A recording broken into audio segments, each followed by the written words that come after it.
go. Okay, you're on. Okay. Good morning. It's Monday, August 27th, and we are reconvening the Tuftonboro Board of Selectmen's meeting after a non-public session. Let's start with the Pledge of Allegiance. I pledge allegiance to the flag of the United States of America and to the republic for which it stands, one nation, under God, indivisible, with liberty and justice for all.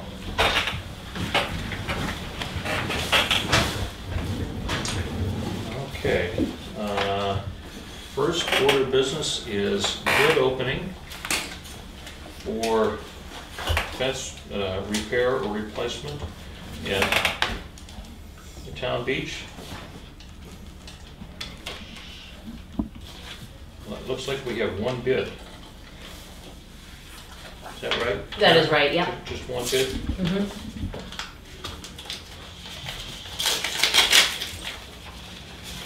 All right, so this is from the Work Fence Company in Wilkesboro. The gentleman's right here, actually, in the audience. Okay. Hi, sir. How you doing? And we'd asked for bids for a 4-foot height and for a 5-foot height. And so the bid is for the 4-foot high chain link fence, 190 feet long, $4,625. For the 5-foot height, it's $4,810.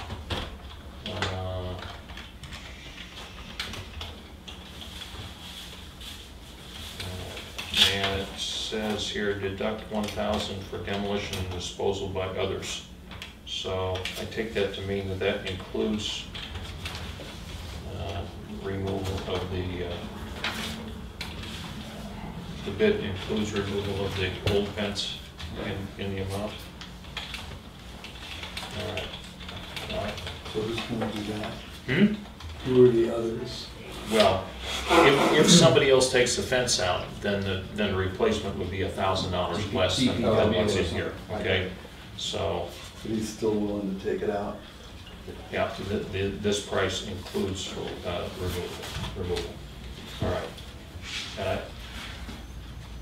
So we have one bid. I don't know that we. First of all, in the budget this year, right. Do we? I don't think so. No. I'm Lloyd Wood, Selectman. Nice to meet you. Bill Markison, Chip Oldby, and you're? Brian McGuire. Okay. With this, how long does this price last for? For example, we're thinking of going to town meeting and getting money to pay for this project. Yeah, you know, all of 30 days, you know, possibly longer. In other words, we can't rely on this price to be good for next year because your materials cost is changing, correct? You know, with the, you know, everybody's got the TV, but the tariff stuff and everything, any material quotes I get, they give me 7 days, you know. That's right, they just went into effect, didn't they? You know. Oh, but the whole year has been like that, you know. Yes, it has been. Yep. All right, so So the total on that is, I'm sorry, yeah, 46 or 48, 46, 25, 48, 10. $4,800. Yeah. And I don't have, you've got current budget in front of you? Yeah. Is this considered an emergency to come out of the $5,000?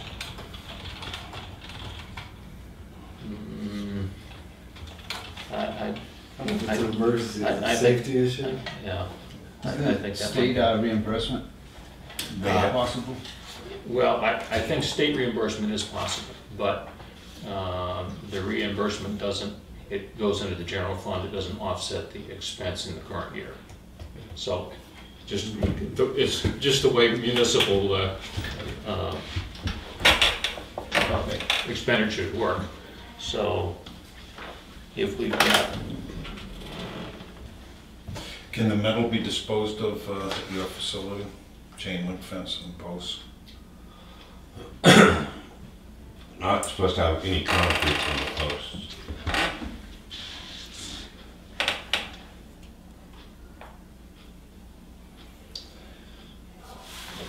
We've got, although this is as of July, so it's a little dated. Beach and dock maintenance, we've got about $7 grand left over there. They still have to take those things out and repair them. Parks and Rec. That was my first thought of, it is at the beach, but I'm hesitant to sit here without at least being polite and having a conversation with Gina. Oh, that maybe they'd take it out of their Right. profit. I know she wasn't pleased when she had to pay a bill for putting the docks in that had been done by Jim Beam for years.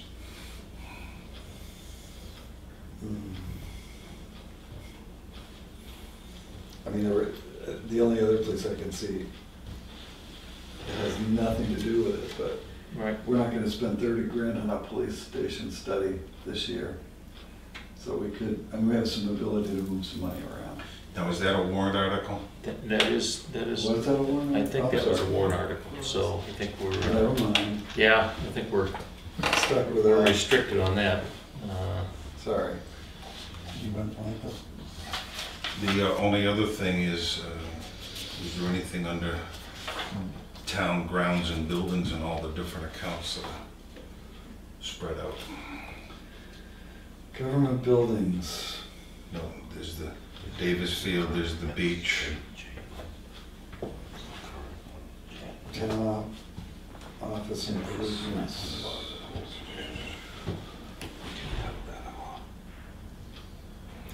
Highway building maintenance. Is he gonna do the highway building maintenance? Yes, he's already cut the brush. You can't fit that in. And we had a discussion on that did not Fire make. station improvements, it's $5,900 there, but it hasn't been spent at all. I don't know what their Yeah. plan I is. don't know what they're doing. Can I take a look at that for just a second? Oh, yeah. I apologize, I didn't bring a copy of this with me. Would you like me to grab the breakdown from, when we have the notes and everything, or what everything's for? Well, I think it's only right if we're looking to take it from Parks and Rec that we have the Parks and Rec chairman involved in the conversation. If we're going Rather, that way. yeah, rather than just saying, oh yeah, well, we'll make it do.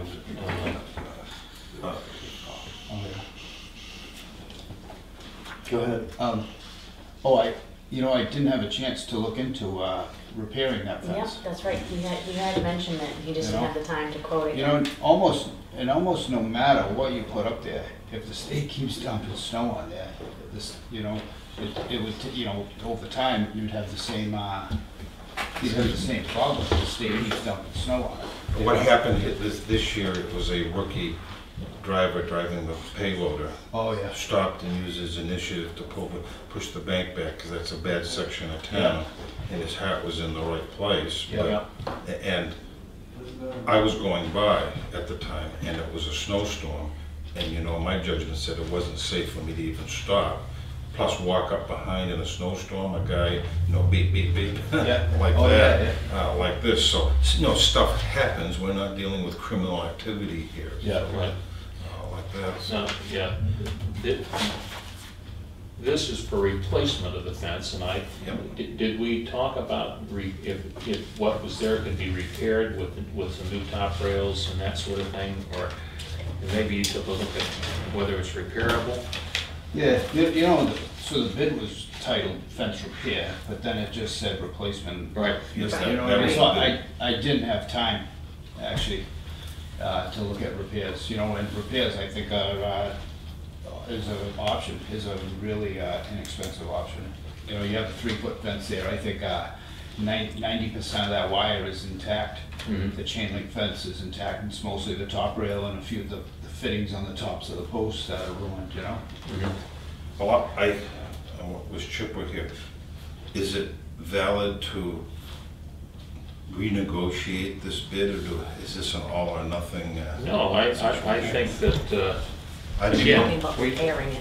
we had one bid, Yeah. right? So it's not like we're changing the rules on other bidders. To help one contractor The out. question is, repair the existing fence as opposed to replacing with a new one. And So we'll wait to hear what that's gonna be. so, I just wonder if we should, before I step down, I apologize, but should we think about relocating it a little bit to avoid this problem? The new state manager has assured me that this won't happen again. What happened in... I know I'll sleep better Yes, tonight. what happened in past years is the former manager would put stakes up. And it's been there for how many years? It's kind of a unique situation, so. Would it be well, appropriate? here's what I'm gonna suggest, and if you're amenable to this, take a look at providing us with a cost to repair the existing fence. We next meet on the 11th of September. We'll ask Gina to come in, just in Yep, case. yep, we can ask her to, and so then we'll have, and it may be that the number you have in here isn't good anymore on that point, but if at that point we can look at, replacement or repair, that, I think that would be helpful to us. Now, is the 11th a Tuesday? It is, it's election day. So And we'll be here all we'll be day. meeting at the townhouse, which is where we hold our elections. Oh, okay. Do you need some type of motion to table this and ask him to go back and get other prices on an alternate? Or is it just in the No, minutes? that's fine. I don't know if we Yeah. need a motion.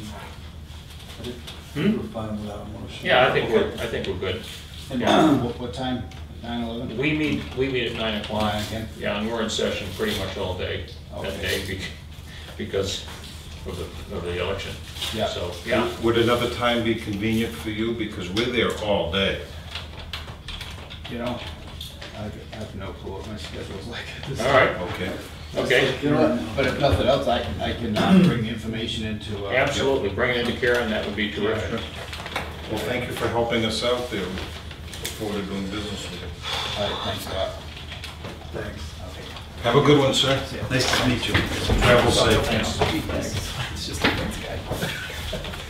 Thank you. Oh, you're welcome, thank Can I step out for just 2 seconds? Sure. While you're chatting, man? Yep. I just had a question for Diane.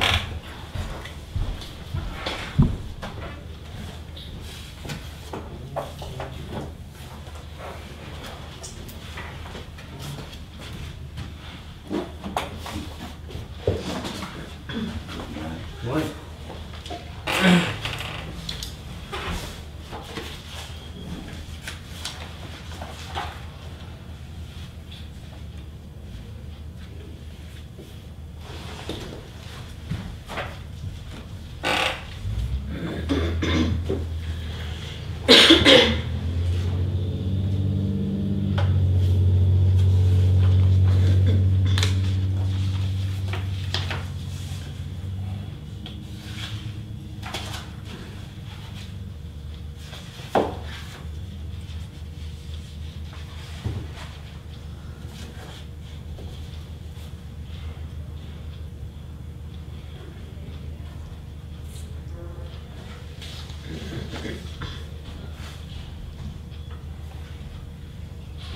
Okay, public input. Do we have any public input this morning? All right, seeing none, we'll move on to review and approval of minutes. Monday, August 13th, regular meeting. I found nothing. I'll make a motion that we approve the minutes. I second. All in favor? Aye. Opposed? Okay. Approved as submitted. Non-public minutes from August 13th. 20,000, was that the? I'm all set. Okay. that includes everything. Okay, thanks. It's the non-public. Yep. I'll make a motion, we approve those. Second. All in favor? Aye. Opposed? Okay. And they are sealed. I suggest that we leave them sealed I for agree. the time being. All right. Chief Shigori, come on down.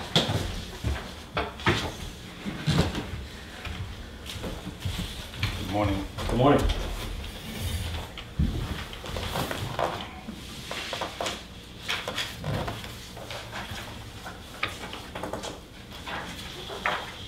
Thanks.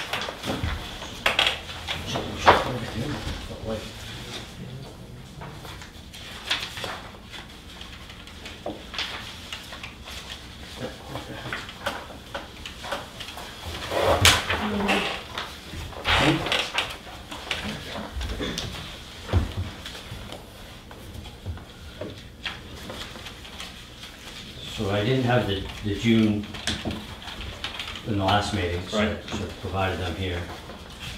All right, and then the July is underneath that. July is underneath that. The hours tallied, so it wasn't sure if that got turned in. And July is underneath that, and then I did, of course, it says June and July, the offenses by month, so it has both months in it. Mhm.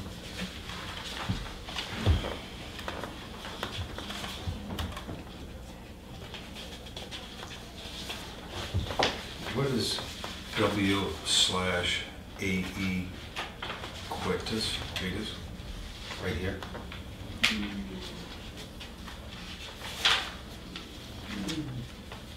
Oh, Equitas, with Equitas.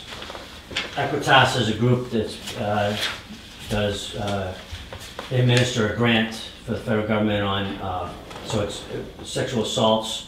The northern 3 counties of the state are being administered by, being reviewed by a grant from the federal government under the Violence Against Women's Act. And Equitas is the group administering that and providing support for those 3 counties. So it's with Equitas, so it's kind of a continuation. We had a meeting with, what they call themselves now, the state campus police, I believe they're called now, and Wolfboro PD about mental health assessments. And then the same day, I went over to the sexual assault review and related to with the Carroll County Attorney's Office, and then this group Equitas was there. They've been up traveling the 3 northern counties reviewing sexual assault cases, how they're being handled. They do a case review.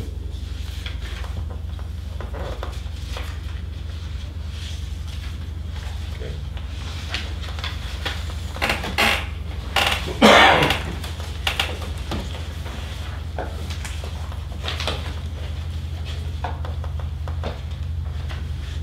Other activities very similar, except motor vehicle stops are up over last year.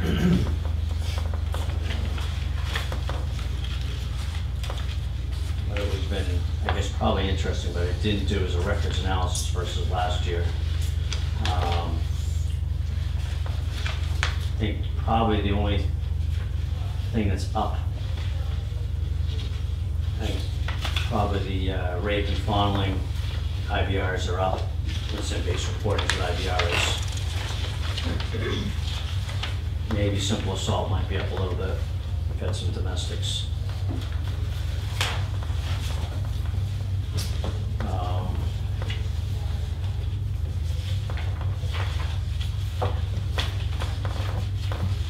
What constitutes a noise complaint? Well, it could be somebody saying there's loud music, fireworks, or it could be I heard something in my backyard. Oh, Animal or Awesome. trespassing? Could be, yeah, I got called out yesterday morning for a trespass. Oh, somebody thought they heard somebody talking in their backyard, so.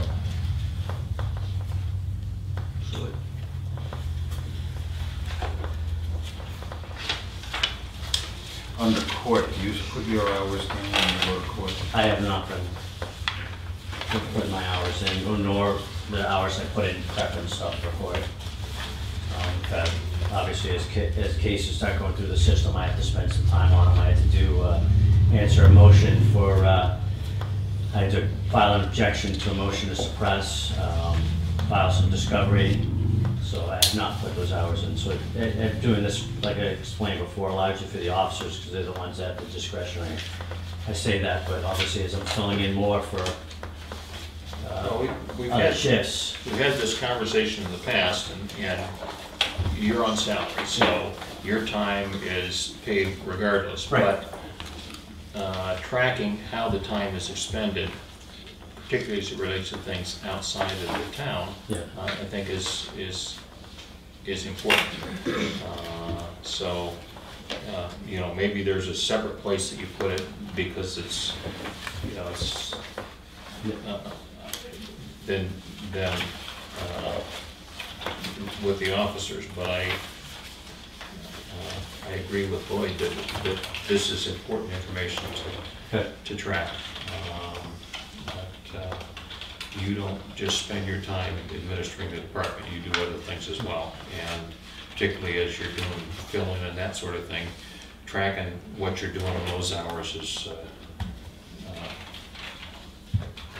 Yeah, we would like to see you do that. okay. Well, largely, again, as I explained before, the one I'm really looking the most at is the patrol, that's your discretionary times. If that drops too low, that's indicative that you probably should be looking at adding officers. You know, if it gets below 30%, you should be definitely looking at adding officers. So that's the one that's probably to me, that's the column that is what this is more about than some of the other. I understand what you're saying, but that's the one that I was focusing on. That's why I started this. We stopped it for a long time, basically because it had consistently been along this path. So you're not gonna do it? If you want me to, I will. I just have to I will get share. myself going I through will it. share. I'm not against it, I'm just explaining why I hadn't been tracking it in the past. As a selectman, I'll speak for myself. I look at the needs of the police department, which I support 100%, and patrol is important. Yeah. And I'm not enlightened or smarter than the next guy, but training, community service, investigation, court are all just as important to me as patrol hours are.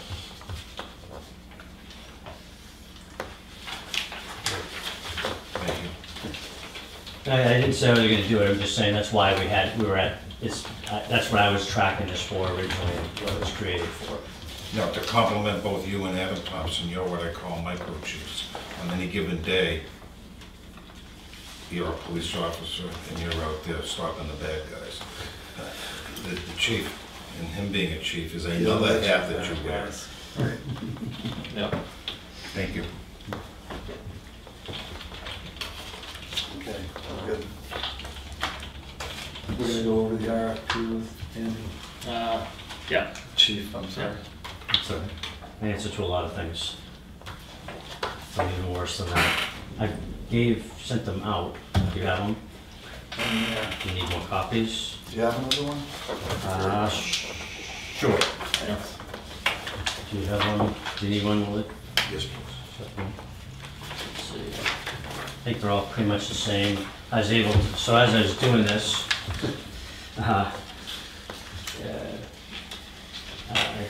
Adobe Acrobat crashed on me and put the draft over every page. It was a watermark I put on, I couldn't get it off.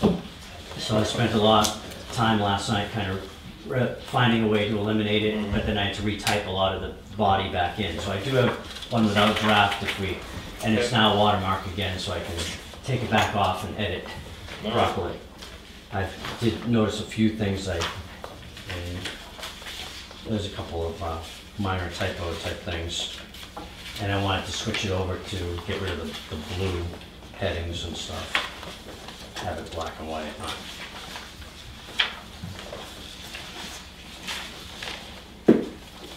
And I did it based upon about 4 different RFPs I found for police stations in the state.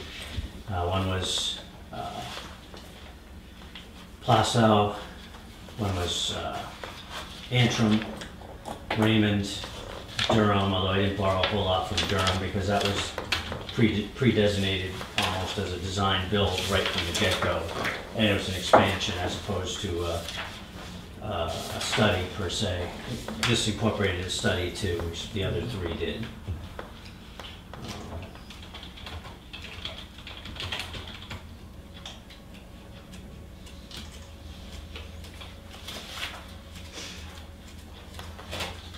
And when they approach you for location, are you gonna give them multiple locations, one location? Yes, I think I put it in there about,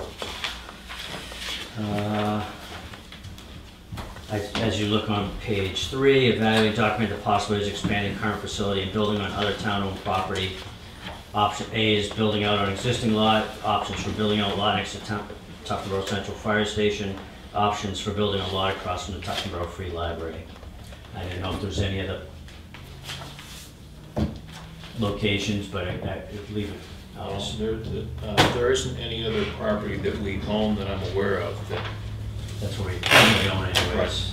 You could stuff them up on the end of Sandy Knoll Road. Stay there. yeah. Yeah, So I did do that, put the other spots in there.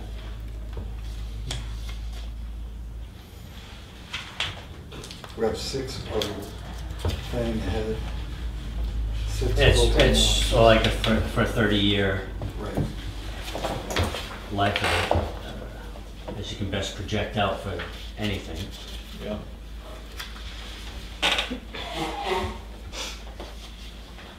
And you think one holding cell is gonna be enough? Yeah, And you have to separate people. then we'll have to do something different, won't we? Yeah. Well, I mean, my thought is we'd have like an interview room that we could use with somebody's there. I mean, Right. if you have 2 people, you'd need to have more officers present anyway, so that'd be an issue. So how many times do you run into having 2 people that you, Not too often, but it does happen sometimes. Not too often. The next 30 years, you will. Well, so it'll happen at some point, sure. And when you bring 2 juveniles in, or a juvenile and an adult, you have to have 2 separate groups. Right, and that's where Wakefield, what they do is they use their interview room because you gotta be careful if you secure the juvenile anyway, so that's secured by staff while they have so it's sight and sound separated that way. That's my thought on that.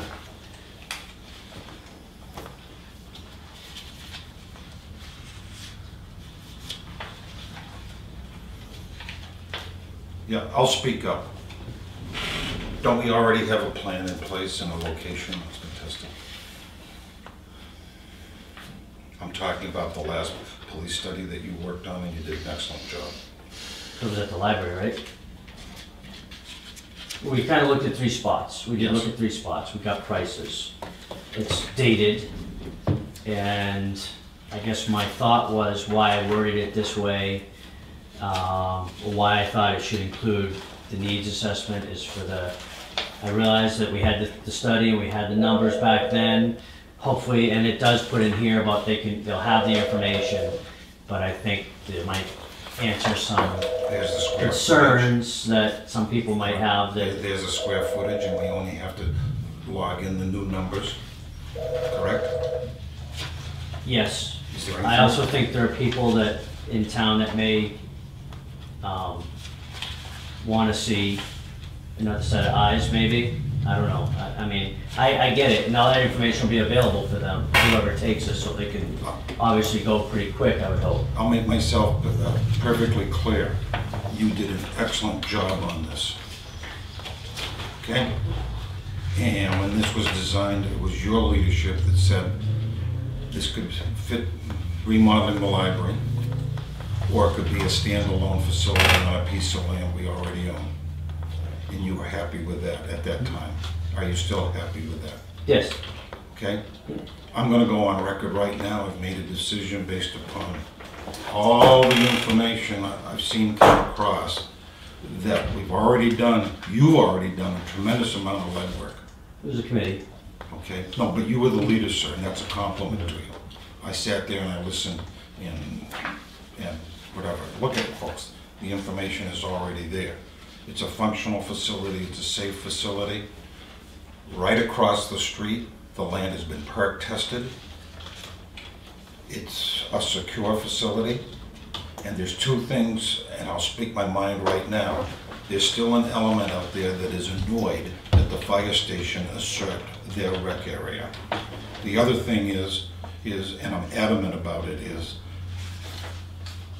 and it's an emotional point for me, is I want my police station in my town to be within sight of where the kids are in school, where the playground is, and where the library is. So even if the cruiser's parked there and you're on other business, the bad guys know that and stay away from our kids. Thank you. I agree, I just don't want, if there's anybody thinking that it was purely me guiding it or something, I just know that I want as much buying as possible, so we have to get 2/3 vote. So, that's my thought as to why. Finance it. Huh? If we finance If we it. finance it, that's true. I mean, a couple of things that you're gonna run into debate about, is the meeting room. So why can't we cohabitate the fire station meeting room? That's gonna be a discussion that happens. Lloyd's position that it should be across from the school, probably a good one, but it's still gonna be up for discussion.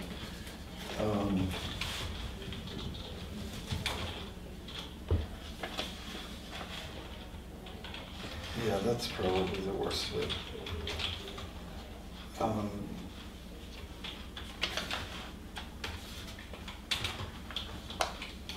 And where are you gonna send this? Where's this? We would probably post on the, and submit it around to like the municipal association, put something up, it'd probably be like an ad in the paper saying, you know, to, some things like that.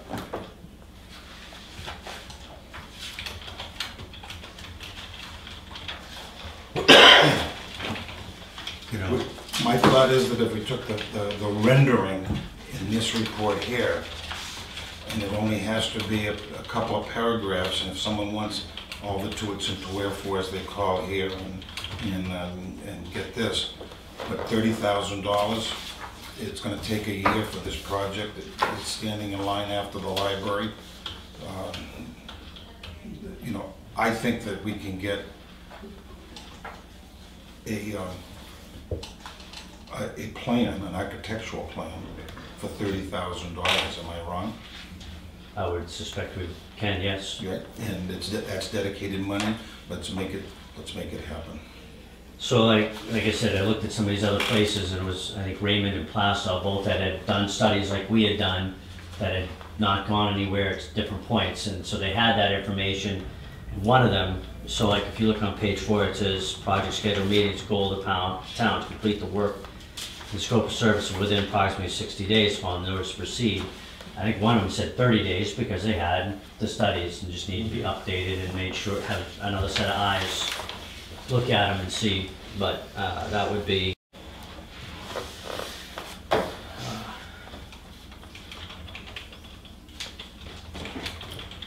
I just don't think we'll get, well, if we go for financing 2/3, unless we have had kind of a maybe an independent review, if you will, or validation of what's been done. I'm not saying it's good or bad, I'm just saying that, and I think, you know, that as far as assessing the different properties, I think they can pretty quickly probably make determinations on that, just to. Yeah, at a fee. At a fee, you're right.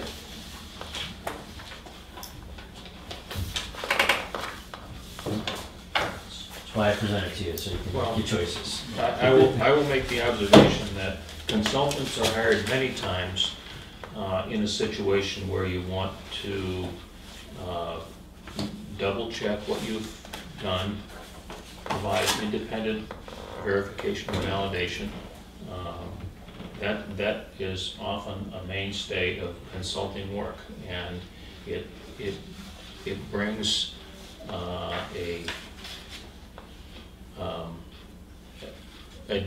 a more disinterested position to the table. And that is valuable in validating or correcting previous previous work that's been done. So it's not to take anything away from what has been done in the study, but the RFP would be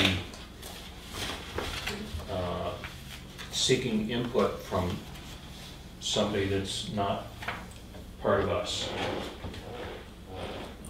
And I agree with you, Chief, that there is validity in that, particularly if they are somebody that is has been involved in doing police facility work in other locations. We have an idea of things that are going to work. They may very well have seen some approaches that are different than what we've envisioned that can be beneficial to the cause.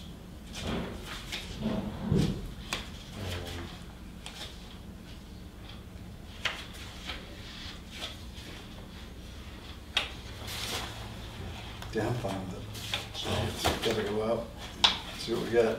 Yeah.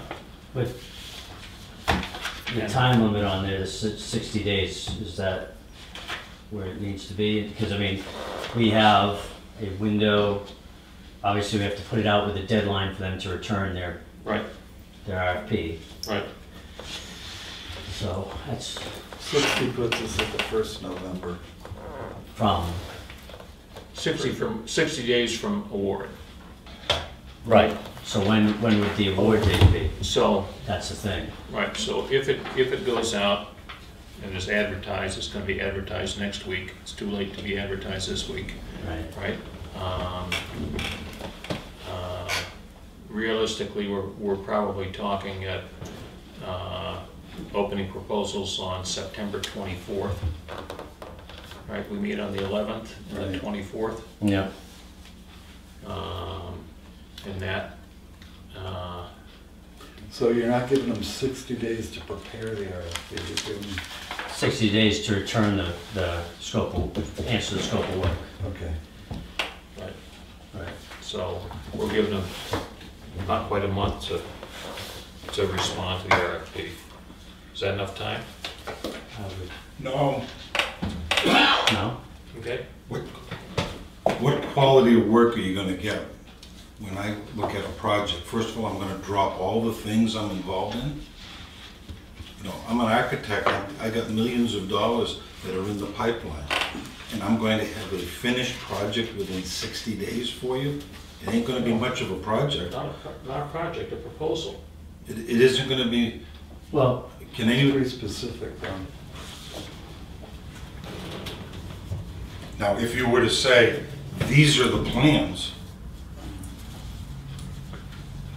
you know, take the plans that you've already worked on, then you're getting into well, they'll 90 get that days, information and they'll be able to see what of that is still applicable and work with that. yes. So Well, I think- I've gone through it again using this, Yeah. IACP that builds buildings, Yeah. and you're familiar with it. Okay? And we have conceptual renderings that just aren't scratches. They're well thought out.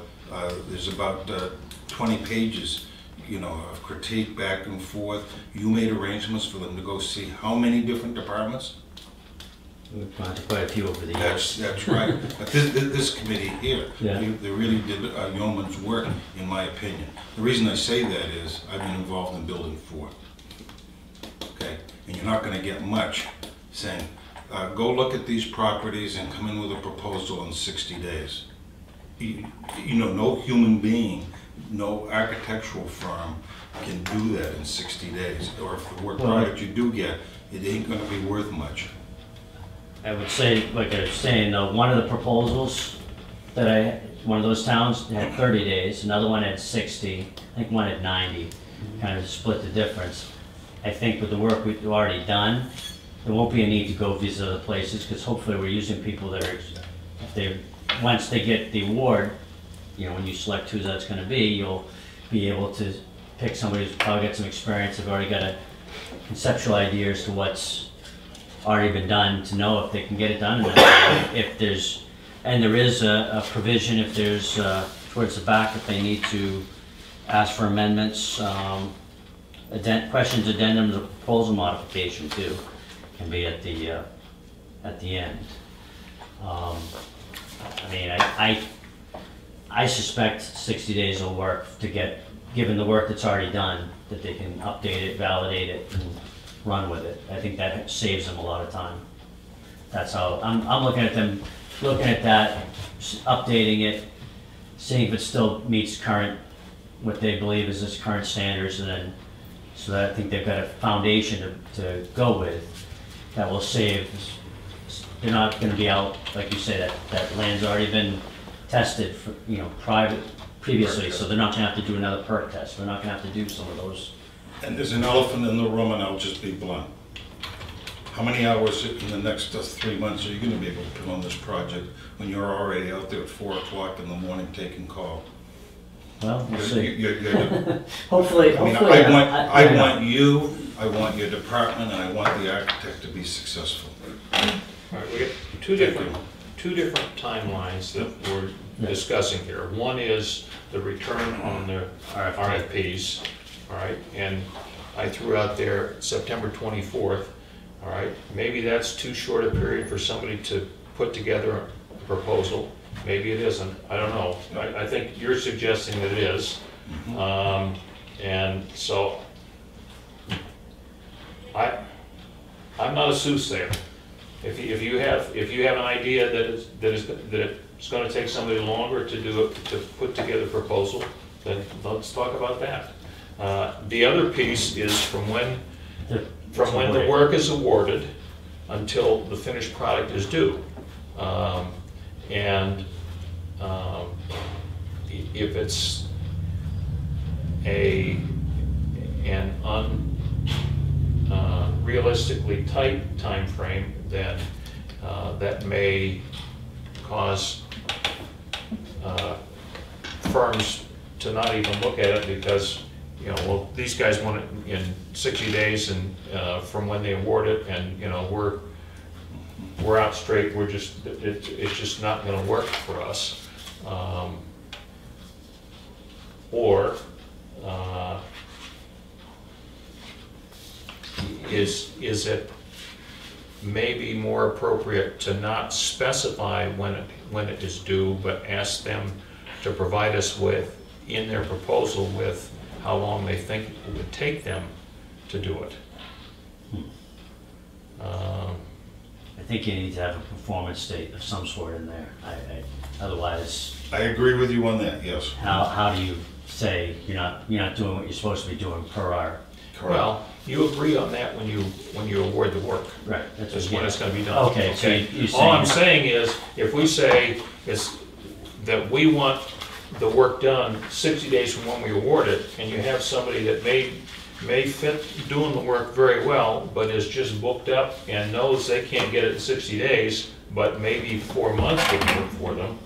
It does. I would say this, looking at the project schedule meeting, is the goal, not the requirement, but the goal of the town to complete the work and the scope of service within approximately 60 days following notice to proceed. So obviously that's what's expected, but it also talks about attending 2 Board of Selectmen's meetings, 2 public meetings, present and discuss their report. My thought is that we're not in a crisis circumstance, thank God. No. Where our police station burned down, and we have to have a concrete proposal by town meeting time. It has to go through CIP and budget committee and all that. We're not under those constraints. Yes, so we can add time to it, you're right. Well, I mean, The other thing is if we're under contract, we can encumber the $30,000. My thought is that an architect, by a month before town meeting, could have a document for us. we can't put a warrant article together. No, and it's not a warrant article that goes to town meeting or whatnot. But no, this is a project that's. So you're thinking 2020? Yes. Okay. I mean, I don't have a problem with this being an architectural plan and all the rest of it, and I think, I don't have a problem with it. We're not gonna build it next year anyway, so I don't have a problem with 60 days, if you think that's a more appropriate number. But, yeah, I mean, just. If you take all the work that we and these committees have done and take the last report with the very good rendering, and it's already been done for square foot this and square foot that, and say we would like a finished project 90 days afterwards. That's just a matter of them going to their computer, because they know where the Sally port is, they know where the Yeah, front but door is. I'm not sold on that particular design, so we got a little more discussion there. Yeah.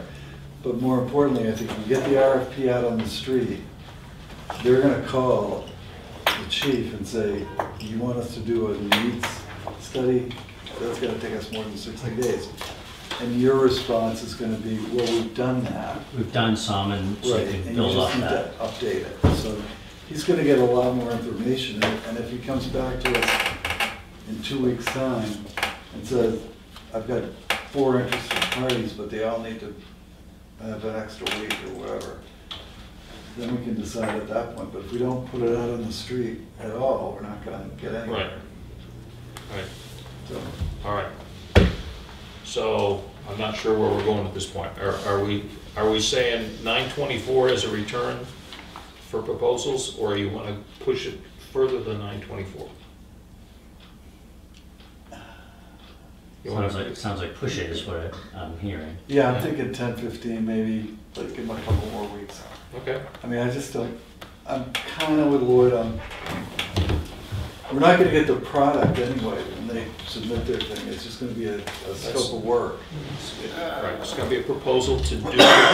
So, so the deadline to return it would probably be 4 o'clock on the Friday before. Sure. October 12th, yeah, that's fine.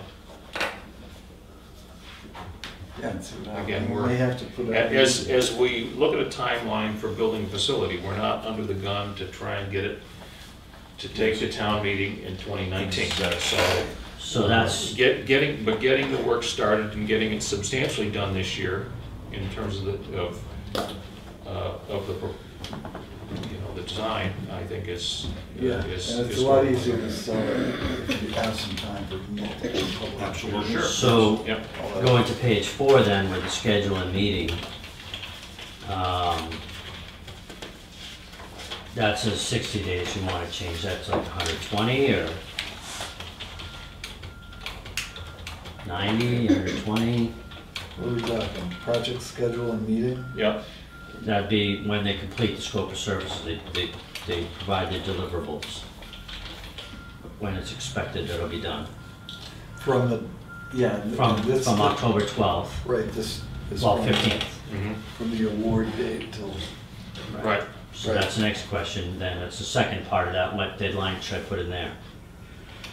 I think you leave 60 days and then just leave it the way it is. And if they need to negotiate a longer period of time, then we'll negotiate at that point in time. I mean, when we get to that level, I mean, we've already gone by fees, which we also have to negotiate. So there's gonna be a lot of discussion going forward once the actors come to play. So I'd leave the 60 days there, and if they need to add more time than that, then we'll talk about The it. exact date be negotiated with Karen, because this is my thought, is we are meeting 5 less Mondays in December, November, October, September we're not meeting every Monday. Yeah, yeah. Right. The other thing is you have CIP, you have budget, the preparation time there. This is the silly season where everyone from department heads to selectmen to secretaries Busy to time. committees are right up front. And oh, by the way, you still have to keep the trains running. Yeah. Yeah. But I think when we get, I would propose that when we get to the point of talking to architects, et cetera, that we just schedule that as a meeting. Yeah. So if it's a Friday, that's what we do. Right. You know, rather than Right, try we to can schedule, muddle it sure, into- schedule a work Yeah, session. what I would expect is they would, you'd have a chance to review them on the 15th, Right. and then you, similar to what we did before. We get those returned, and you sit there and you go, okay, these all meet the criteria. Let's meet with these 5 on a separate date. So you wouldn't award it on the 15th per se. No. You'd just see, you'd see what they are and say, okay, these seem to meet the criteria. We want to meet with them further, then probably within a week or so have a work session after they get a chance to review them, and, or you might even sit, Interview. Right. interview and then come away who you're comfortable with as far as, that's how we did it before anyways, with the, Right. when we were looking at that lot across from the library before. That's how we kind of did that. With the different proposals, we got a chance to look at them. And, but the only thing I would say about keeping this at 60 is goes to, I think, a point somebody said, what if somebody looks at this and says, I'm busy, I don't know if I could get it done within 60 days? They may not return it, I don't know. We're not asking them to get this done in 60 days. Right, We're asking them to get this done by October 15th. right, Right. Okay, we're asking them to do the scope of work in 60 days. right. And they may think, yeah, I can't do that. But at They're that point in time. In they're 60 looking days, at- they're coming in with a proposal. They're not coming in with an architectural design. Right, and if they need 120 days, that'll be part of the proposal they put before us. Yes. Well, so, but again, that's what this is to have the design. So that's the Not question. a final architectural plans, but it'll be not far from what we had before, if you will, as a schedule Right. So if, with costs. right, and so we don't want people to walk away saying, well, I'm too busy, there's no way I can get this done in 60 days. If we're But, not against, if but we're we not don't- against a hard deadline, it's, but we, right, we're not on a schedule toward town meeting for 2019. So you want to eliminate the language altogether? So, I mean, I'm happy with that, because I can't see this happening without at least 2 public hearings and any number of meetings between the architects and us. And it's, well, it does say at least 2 Board of Selectmen's meetings and 2 Right. public meetings, Right. at least. Right. the goal is to, a year from this town meeting, to have a proposal to take to the voters, right? mhm. That everybody's familiar with, and Yes, everybody's, education. everybody can sell out the aspect. And it's gone through all the processes. So, Well, maybe what you want to do in here is modify these words and not put a specific date, but to the extent that we want to, the work to be complete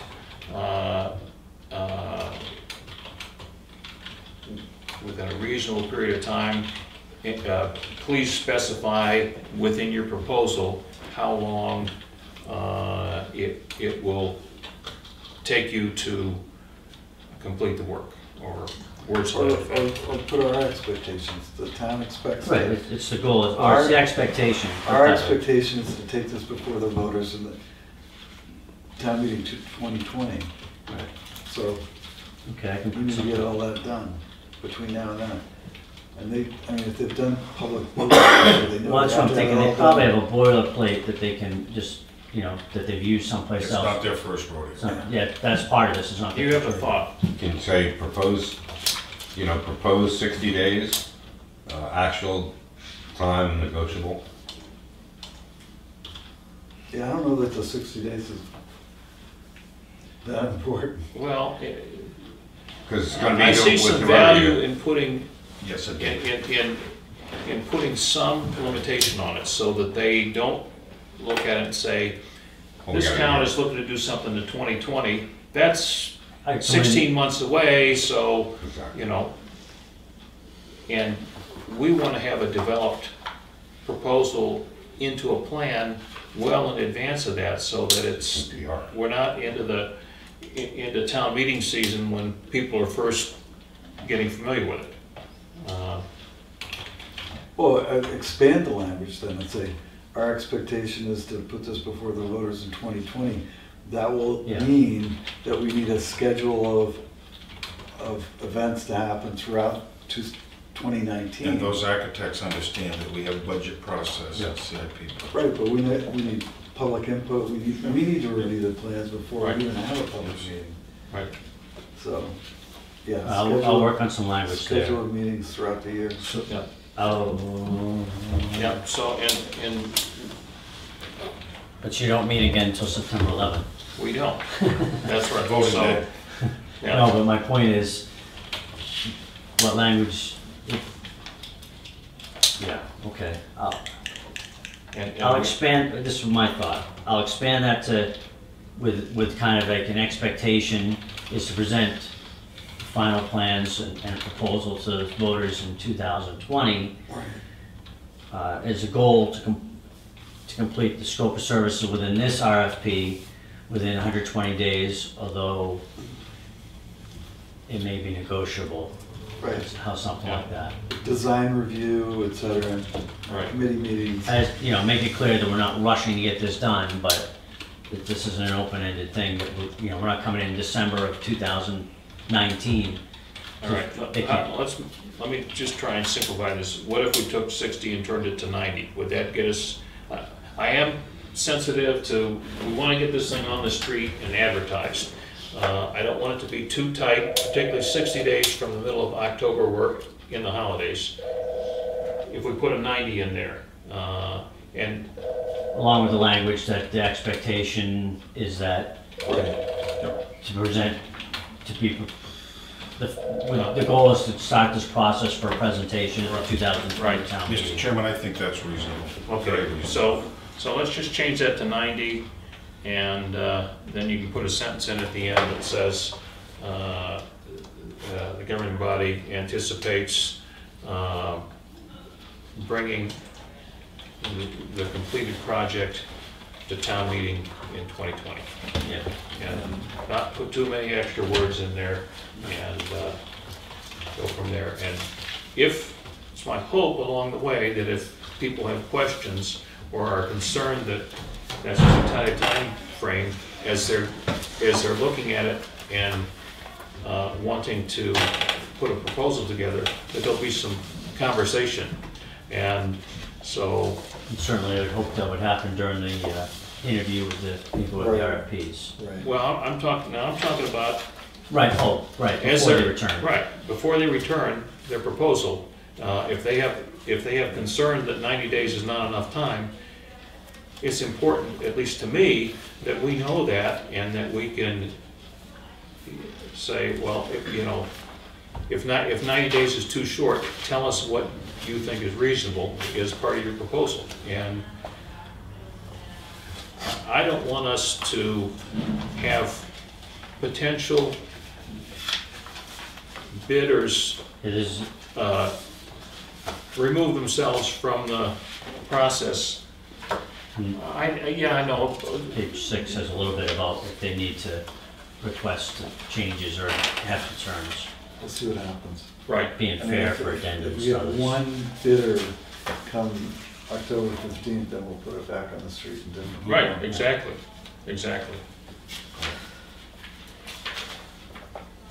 So we want to get this in the paper next week and on the street for a, Isn't there a general, I forget the name of it, where all these, As a contractor, what do they call it? As a contractors association, right, but it's a publication, it's, Yes, there's a associated contractors, I think it's called, to some, that's their association in Concord. You can also check with Carla Luton's and use, remember when they put out the library? Yeah. She and Kellen Hartshorn would be a tremendous resource for you. Yeah, you'll have to get Helen on board anyway, because she's on the budget committee. Yep. May I ask a question? You have a question, yes, So ma'am? with all the discussion here, what you're working towards is a warrant article in 2020 to solve your your police facility needs, Right. right? Okay. So you have conceptual renderings from the previous committee, Mhm. which were quite thorough, and those are online. And it sounds as if Andy has added his needs assessment. And so what you're asking is for someone to look at all that material and then come up with a conceptual design? Make decisions on what's the best location and that sort of thing? Or are they gonna give you Recommendations, options? right. Or they're gonna tell you what they think is the best? Essentially, and a lot of it Right. will, I expect will be reviewing that work that's done, updating it to current costs and making sure it meets the current standards. I think that's, so to your point, there is a good foundation already there that they could build off of that's already been done. So I think, And I think you and I are in agreement that it's a functional building. yeah. So So this- I so- think, but standards could have changed, codes could have changed, Yes. Right. construction costs and practices may have changed that may affect recent experience Right. with, So what you're looking for is a new conceptual drawing. yeah, with And then after costs. that, you would have public hearings, bids for Right. architectural work and that sort of You're not opposed to a new conceptual drawing. No. Not at all. Thank you. All right, We're good? we're good on that? I think so. I think Good. I beat that up pretty good. Just throw it Yeah. out on the street, see Yeah. what happens. Throw it out. Toss it to the wolves. So evaluations are done, I just have to go over with the officers and the employees. The radar sign, my understanding is we have a post for it now. So to put up on our road anyways. I want to put one by the school, at least one spot. I still have to do the maps with the state and get. The other approvals one's from the not state. working. Yes, I know. I think there's a problem with the charger. They said it was the batteries, but we shouldn't be going through batteries like it. And I was researching it last night while I was working. I think there's a voltage controller for the photovoltaic, so I think that's why it's killing batteries every year. We've replaced batteries every year, and what it's supposed to do is supposed to shut off when you get below a certain voltage. I don't think it's doing that, so it kills the batteries. So it's back in the garage, but it won't take a charge again, so the batteries are dead. Like I said, last year I had them come and look at it, and they said, you need new batteries. The year before, they said the same thing, new batteries. We never went through batteries before, so I think it's I diagnosed it, Andy. Not the tech person from the factory, but I'm saying you can't just keep replacing batteries, because for 8 years, we didn't have a problem with the batteries, so it's. This is my point, and I want to support you, because you're a hard worker, is these two radar signs. Yeah. We're a few days away from school. Yeah. You have some challenges that we need to talk about, but radar signs are not slowing traffic down. It's been 3 years that you've struggled with this, and what can the selectmen do to get the company off their case? Well, I mean. Or is it time to just say, we need to go another direction, of which you've already recommended? No, I guess that's editorial comment. Yeah. I think I'm trying to back you up. I share your frustration. You're trying to, a piece of equipment is supposed to recharge and blink, and it's been nothing but a headache Well, for for you. 8 years it worked great, except for, batteries. Yep. One time I think I had to replace the batteries, and it was 8 years. Now the last 3 years, and before when it went dead, it shut off, and I could just recharge the batteries. Now I can't recharge the batteries, so there's a problem. And looking at it, I think that's what the issue is. After I studied, spent some time looking up what the various parts. I mean, it's not a complex machine. Right. But it's also a sponge for your time. Oh, it was a sponge for my time last night, yes, but I felt that a different path needed, and I looked at it, because of course they don't make them part anymore, it's 10 years old, they've come up with newer better, I guess. So I'll probably just, they're cheap too. They're not, it's cheaper than the time for them to drive to Maine over for me to just put it in myself. So I'll This probably. is this new charger? Well, it's the battery controller for the photovoltaic. I think that's what's bad. Because what happens is it's supposed to, when your battery gets down below a certain voltage, it's supposed to shut off. Because if your batteries get below that voltage, they're no good ever again. And I think that's what's happening. It's not shutting off that way.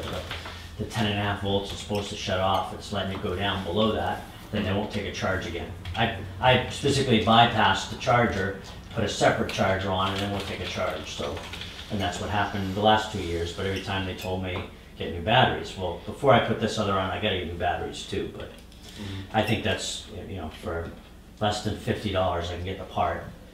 It's not rocket science to put it in, and I'll just do that and see if that takes care of the problem. I'm sure that's what it is because it's 10 years old. I mean, but it's not a big part. Maybe it's time to shift gears. Has the road agent worked with you on signs for docks? We haven't had a chance to meet up, so he has got the post on for the And radar sign. this is Lloyd Wood asking. Yeah. No one's complaining to me or anything like that. And I realize that there's a lot on your plate. So yeah, I've looked at, the other thing I gotta look at is getting the tickets done. I got where Wolfboro gets theirs in Hillsborough, New Hampshire, it's kind of, because theirs spell out, it's not just parking, it covers some of the other things, which is what's important, is making sure we have one that just doesn't talk about parking, it talks about the other aspects. So, working on it.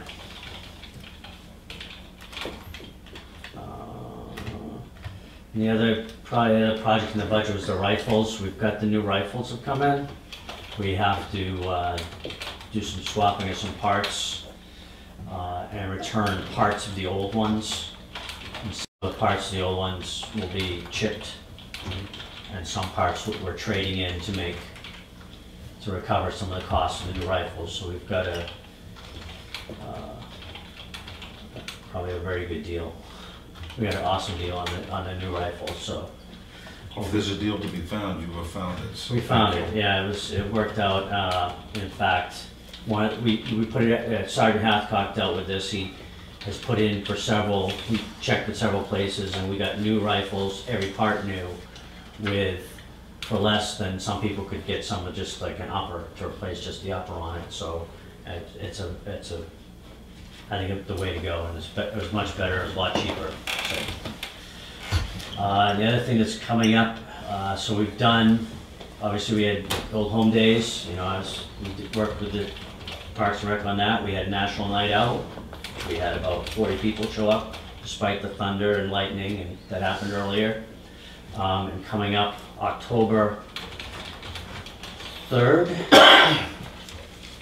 is, so the chiefs of police working with McDonald's are doing a recognition night for officers that have gone, not just, you know, done like bravery or what, yeah, that's often what you hear, but also community events. Community service. Community service and gone beyond what the others are doing. Anyway, so we have that coming up, and I put in Sergeant Hathcock. I expect he'll be recognized in their brochure for that, because he's done a lot of the work with the Parks and Rec to between the bike safety, working with them on the National Night Out, working with them on the Old Home Day events. So I put Sergeant Hathcock in for that. So I'm not sure. Hopefully his schedule allows, because the close one is Ossipee, and they would like the officers recognized in the booklet to be present at those events. So, Would it be appropriate for a selectman to show up for that? it's appropriate for anybody to show up. It's open to the public. It's Let us know. yeah. Yep. I remember when you and Carl were recognized as heroes at the Verizon. It was a special day for you and your families. And A special day for our town with the beneficiaries. This is yeah, this will be the first Wednesday in October, and it's what it is. It's through, you know, we meet with the McDonald's franchisers Will we be eating at McDonald's? Well, I would expect so. And they do different things, different places. Ospey did like touch a truck kind of thing last time. So like, the one group that first proposed it, they've now reached out to the other major franchise owners, and so that's kind of expanded to all the McDonald's in the state. So, and then the letters have gone out to the senators to have a proclamation like they did last year for Community Policing Week. So that's what's going on. Mr. Chairman, I don't know how to proceed. The police department has suffered a catastrophic loss, at least temporarily. Some of it's public information, some of it's private. I think it's appropriate the selectmen, the last thing before we leave today, we have a conversation with the chief about that. Some of it is public by nature and needs to be in public. Other parts of it is private. I want to support my chief. I want to support my police department. I want to support the family involved 100%. I think I speak for all of us. Would you be around a little later if the chairman I calls you wasn't back? planning on it because I actually work tonight. I'm covering a night shift tonight. So I was hoping to get a few things done before I come in tonight. Obviously, you know, Officer Favor said it's okay to share. You know, they're dealing with their son being in the hospital now for 4 weeks at Dartmouth and PQ, a pediatric ICU unit there. They still don't know exactly what happened. One of the things that I know is presented or talked about was do we, you know, he's obviously been using up his time. He still has some time left on the books before he has to go into family medical leave and uncompensated. Is this the sick bank leave proposal? That's the sick bank leave proposal that we were talking about, or was presented. Is how do we do that? I support that concept. Do you have any input? I thought Karen got sample language from Yes, somewhere. she I did, haven't yeah. seen it, but I mean, whatever we need to do, I support it. Okay.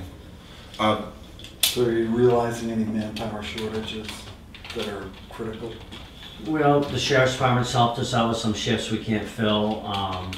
Everybody's stepped up. I'm doing not just my chief stuff, but I'm also covering, like yesterday I was doing patrol while I was over at the, And you were out at 4 o'clock in the morning. yeah, 4 o'clock in the morning, yes. Get you out of the house. Chief, I'm the one guy in the room that's been through this. I ended up with jaundice, hepatitis, and mononucleosis and missed 2 years of my life. That's the background, and I'm burying my soul. I think it's important that I bring this up to the Board of Selectmen. Why don't we hire some people to help you out? We have to keep the trains running in my town, and if you let me go through the list, school is starting.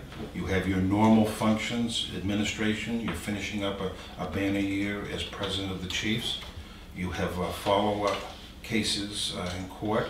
You know, perfect example is the spill at the beach area. That's still a case that's pending. Went to the grand jury, right? Yeah, I Right. believe, no, Okay. it hasn't gone to the grand jury. As far as, I think the county attorney's office is not going to pursue it. Okay, but the point is, it's a sponge for your time, and only you can handle those things. There's the day-to-day operations, simple things like putting tires on cruisers or running radar down here in front of the school. I haven't talked about budgets. There's litter on Piper Road. There's 2 bad intersections where people have almost been killed this summer.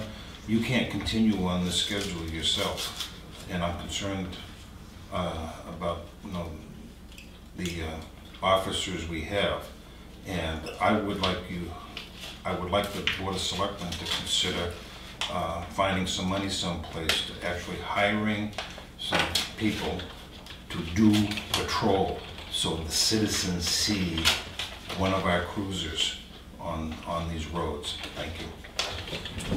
So I've considered that sort of a thought. I think at this point, without knowing what kind of a time frame Officer Faye can come back, you know, the time to hire somebody, it takes a period of time to go through that process. I'm not gonna short circuit it to get, so at this point, I expect to have a better idea within a week or two as to what he's looking at, and I couldn't hire anybody in that time frame anyways. But I have thought about that very need, if it becomes extensive, how long-term. So I would, First of all, it's only fair to you, Chief. You know, you have a family, you have to have, I mean this nicely now, your beauty sleep, as we call it, and whatnot, and I support that. well, Just the apprehension of being on call, it's no fun. And my motives are honorable here. I want you to be successful. would say you. this, I appreciate that. I think I don't know where the money would be found to do it, for one thing, but secondly, I don't think we could do it, and I should have an answer within a few weeks as to where that's coming. I'm hoping that, We'll have you on the agenda the 11th. you definitely have me on the agenda the Maybe 11th. as in the waning hours of your presidency of the Chiefs Association, you should consider setting up a committee to study a temp agency. So, what, Because we don't need an officer for a 10-year program. We need an officer for, yeah, let's say, so what 6 some months. places do, so I don't think we're at the stage where it's super crisis. We're picking up, what's happening is we're spending more on overtime for, you know, others. Right. I'm not on overtime, but we're paying overtime to the others, so that's gonna hurt that line item of my budget. But Pittsfield, for example, had most of their department leave. What they've done is contract with other towns to cover, and that's what Albany has done with the sheriff's office. That's exactly what I was thinking. Right. I don't think we need to get to that yet. I mean, the sheriff's, we are rarely asking them to cover much compared to what other towns are asking, so I don't think it's And it's only been a recent thing, and, within the last few years that Albany's paid anything. right. So it's, But that's the difference between what they got without paying and what they get with paying is with paying, they get somebody within the town. Right. Without paying, yes, we'll respond there, but they're also responding to Chatham, Eaton, Hart's location, Hale's location. And also Freedom, Madison, Tamworth, and they don't have anybody on duty. And when they're responding there, they're not able to work. They're not able to come here. At this point, I think we're okay, but I certainly have thought about that, and it's crossed my mind as to where we go if this. Let me suggest this. It's good to know that we're okay right now, and it looks like if things play out in the short term the way we hope they will, that this issue will be will take care of itself. But at some point, things go a different direction. We're going to go from where we're at to stretch more thinly, and at the very least,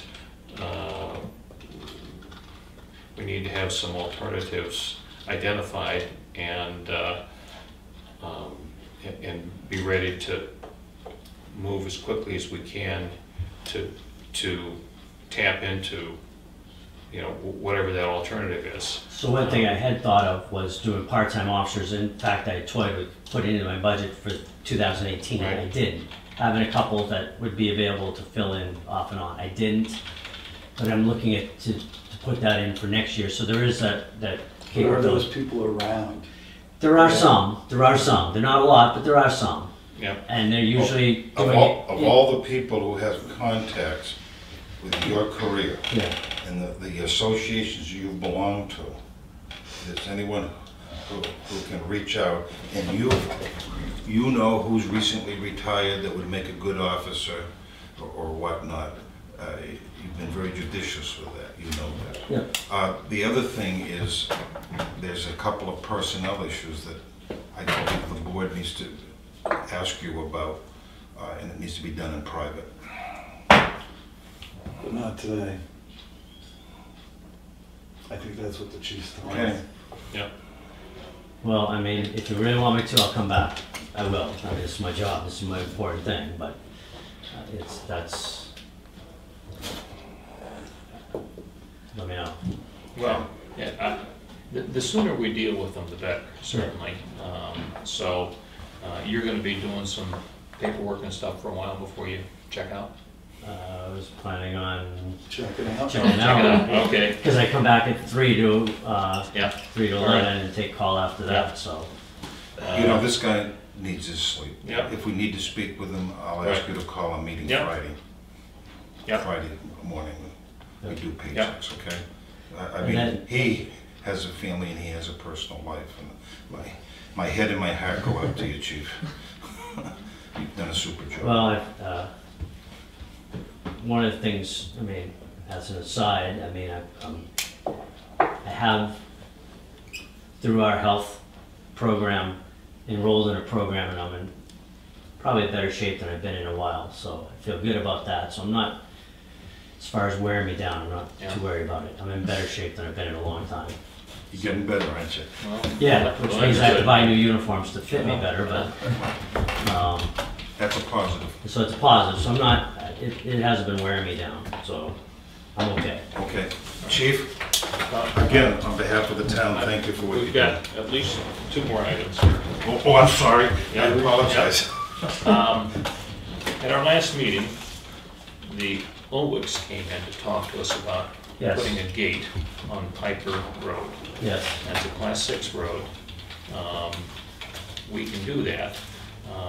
They had, I guess, put a cable up or something, and Sergeant Hathcock came out and said, whoa, wait a minute. Yeah, So I'd like to discuss that for a moment. Yeah. And the issue is to reduce the incidence of dumping of trash and other stuff down on Piper Road. yeah. Now, by law, gates cannot be locked, okay? So if a gate is installed, it's not absolutely gonna prevent people from going down there. What it does mean is somebody has to get out of their car and open the gate to go in. So what are your thoughts with respect to that? My only concern with that is it would need to be reflective and signed well so that it's, somebody doesn't, I think they just put a cable up before, which was a concern that if somebody coming down with like a dirt bike or four-wheel. Clotheslines, right? Yeah, you Yeah. want a clothesline, you wanted a safe design as they can be so that people aren't going to be injured or not see it at night, or, that would be my only concern. Do you have access to that information on the internet or anything like that? You know what, we might want to talk to like, Bureau of Trails, because they obviously block some roads off, Or fishing game? fishing game bureaus. Well, yeah, they would probably have some, but the Bureau of Trails is under, used to be Resources Economic Development. I don't know, they split that into 2 different things. Still might be Resources Economic Development, but they splintered off another part for economics. But the Bureau of Trails might be the place to get an idea as to some safety.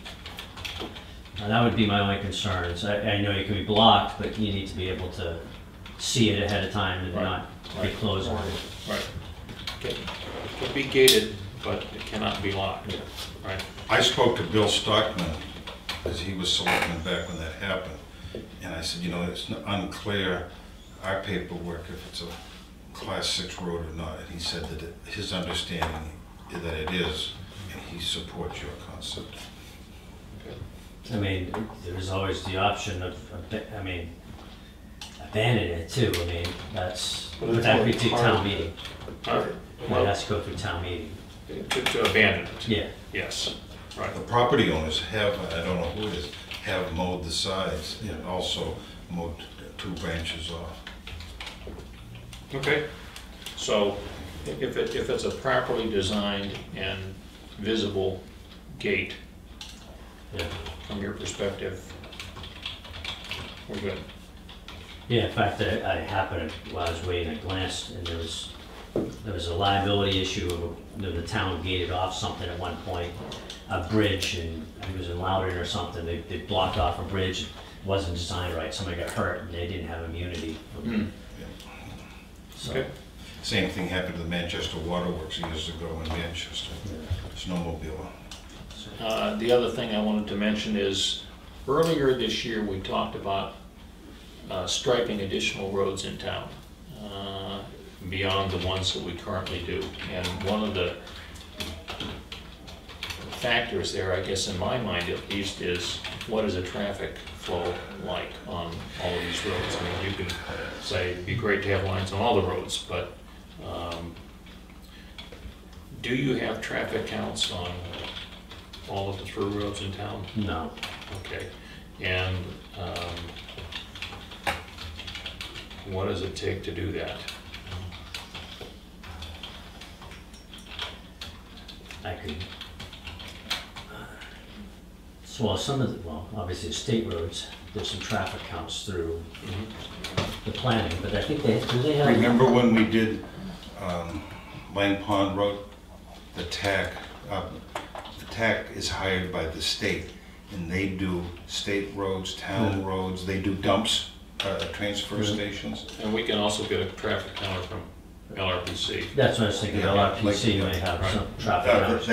That's the So, TAC. and I don't know how, And I think they They gave do a traffic count with that pavement study, I thought. they were looking to the town to provide them with Traffic travel counts. Okay. information on the roads. So some of this you can probably develop on patrol. Again, I don't know for how long, I don't know what the parameters are for gathering that information, but you know, where you guys sit on patrol, you certainly know how, or could know how many people come by during that period of time. And my thought is, obviously, the more complete the information is, the better, but if we look at, say, 10 town roads that somebody thinks maybe we ought to put lines on, and we say, well, you know, one of the things is there's always a budgetary piece to that lining.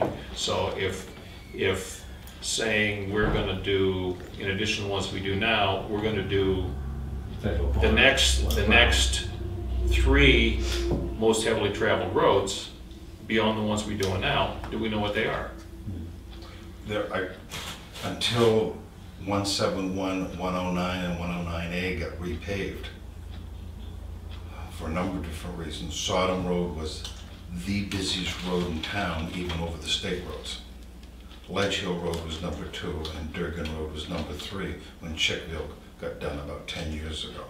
Now, I don't know if that's still true. I know the state highways are a lot smoother now. But for example, the people that went to Kingswood from the west of Moultonborough would come down 171, cut through Sodom Road, stop and get a coffee at the store, and go to Kingswood that way. They would absolutely avoid. Remember how bad it was up by Ball Peak and down by Mirror Lake Church? But, you know, that was a good 10 years ago.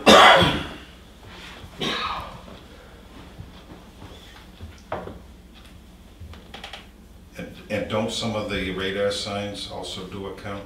Yeah, the radar trail will do it, counts on the vehicles approaching it. The radar sign, the problem with the radar sign is I gotta put posts in wherever I'm gonna mount it, which is you can't just put like a small post, it's gotta be some substance to it. So A signpost. But it does do counts both ways. I'll see what I can do. Okay. That does counts both ways, but it's not as flexible as movement as the trailer, but it's easier to set up, but not as flexible as to where it It has goes. its pros and cons.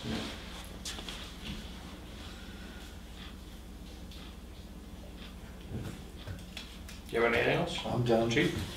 Yeah. Okay. Thank you. Thanks, Chief. Thank you, sir. Good luck now. Clay?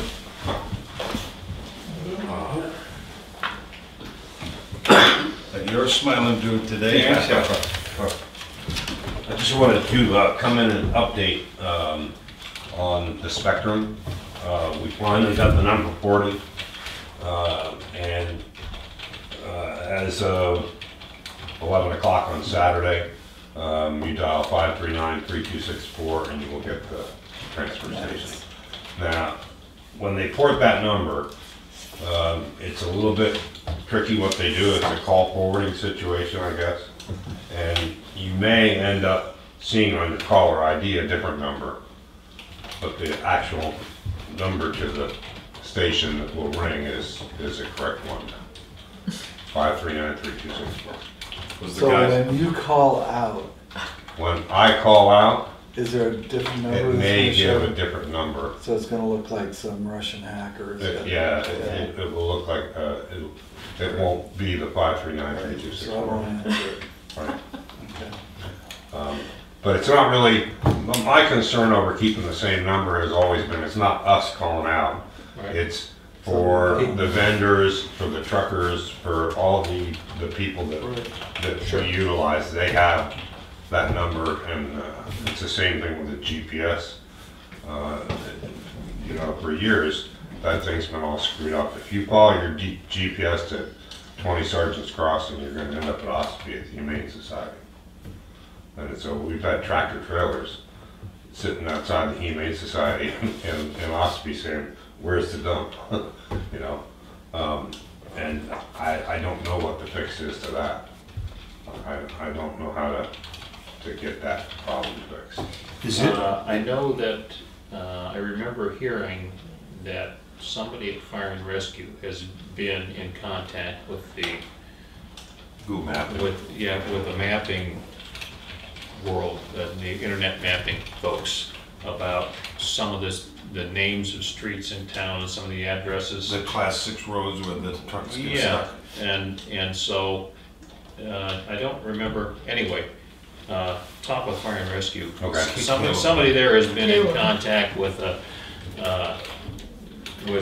somebody in that world, and He explained that's to not to me, say that it's gonna get done, but he's explained to me that Google has 2 companies. It's sort of like the state of New Hampshire has a computer that does licenses and did motor vehicle registrations. And for the longest time, their 2 computers didn't talk to each other. Right. And Caleb, one computer doesn't talk to the other or something. It's beyond me, but he is absolutely right. He's made a difference. Okay.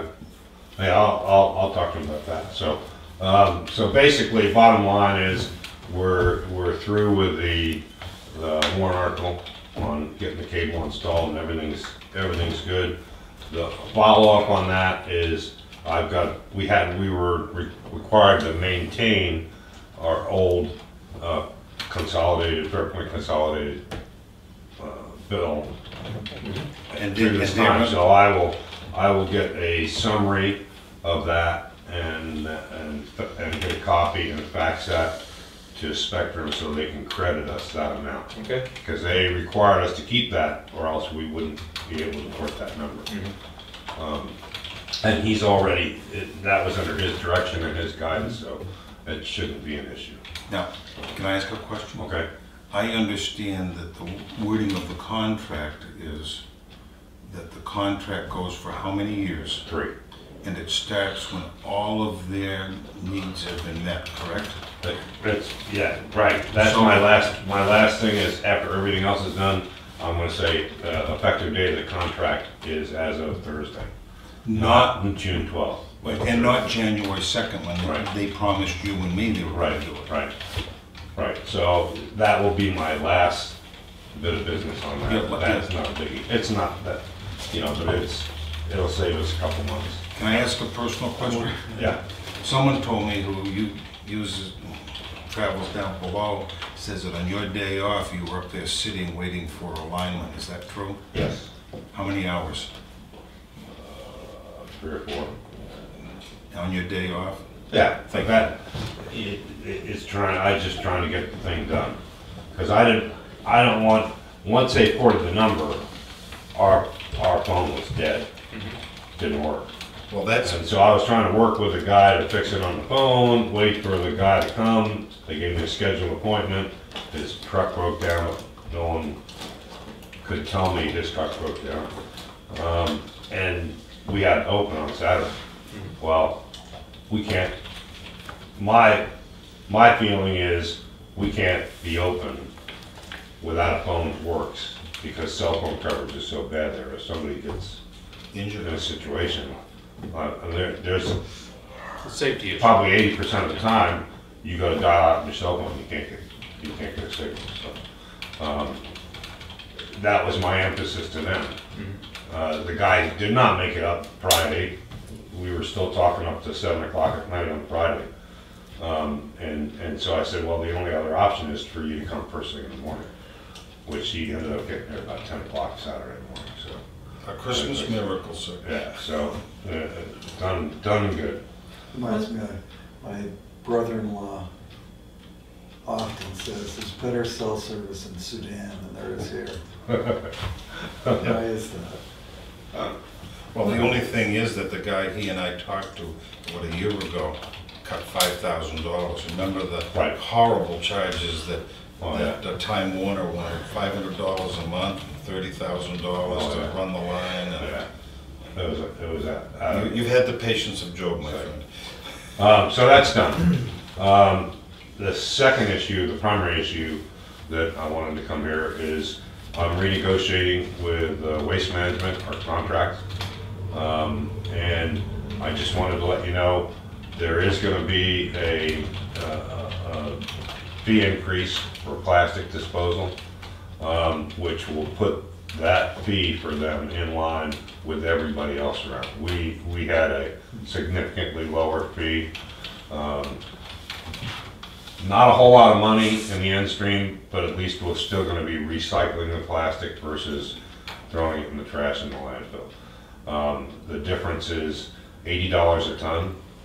To get rid of it, we get rid of 30 to 35 tons a year, so we're talking about a $2,500 increase over a year's period of time. So, and that puts it more in line with what everybody else is paying to get rid of it. And the other thing I was told in our conversations, a lot of people are paying $120 a ton to get rid of single stream recyclables. Paying Yeah. to get rid of it.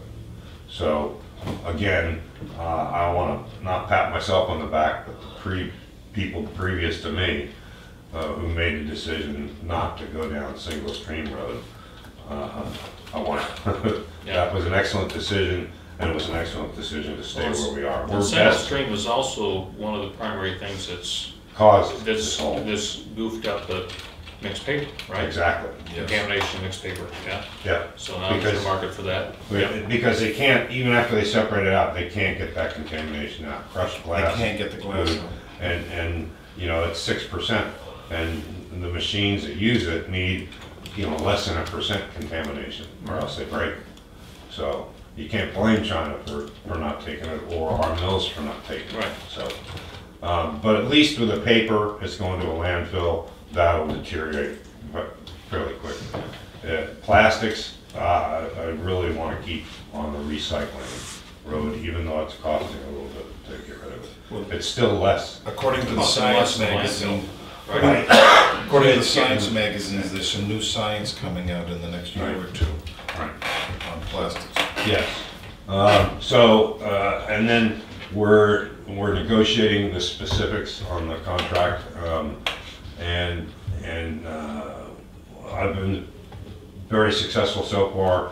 I want to go back to him and do a little bit more negotiation to see if I can get another % or so off. And then I'll bring that contract to you because you all have to sign. Yep. Now, LRPC is looking at a contract for a larger area. Right. Right? Right. Well, they're looking for regionally, to see what they can do regionally. They had all the information, in, but we, you know, I mean, we can't wait. Right.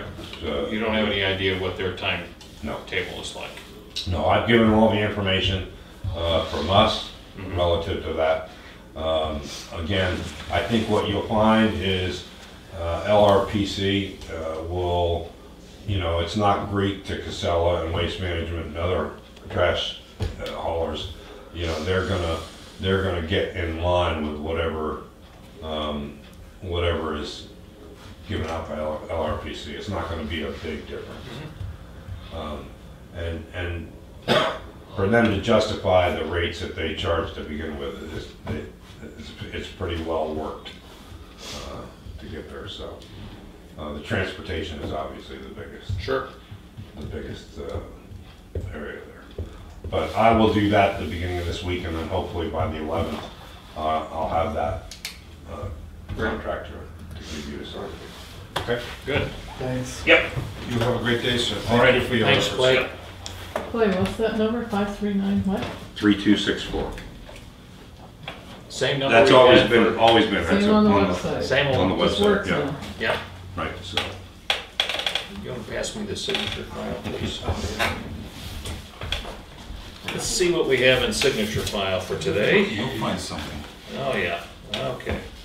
So, first is notice of appointment to the Agricultural Commission for Jeff Blackett, and as an alternate member.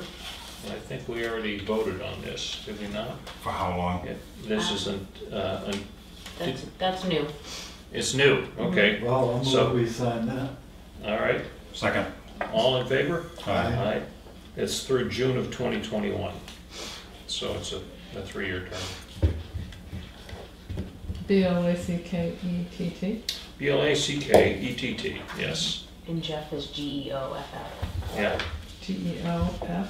FF, Jeff, yeah.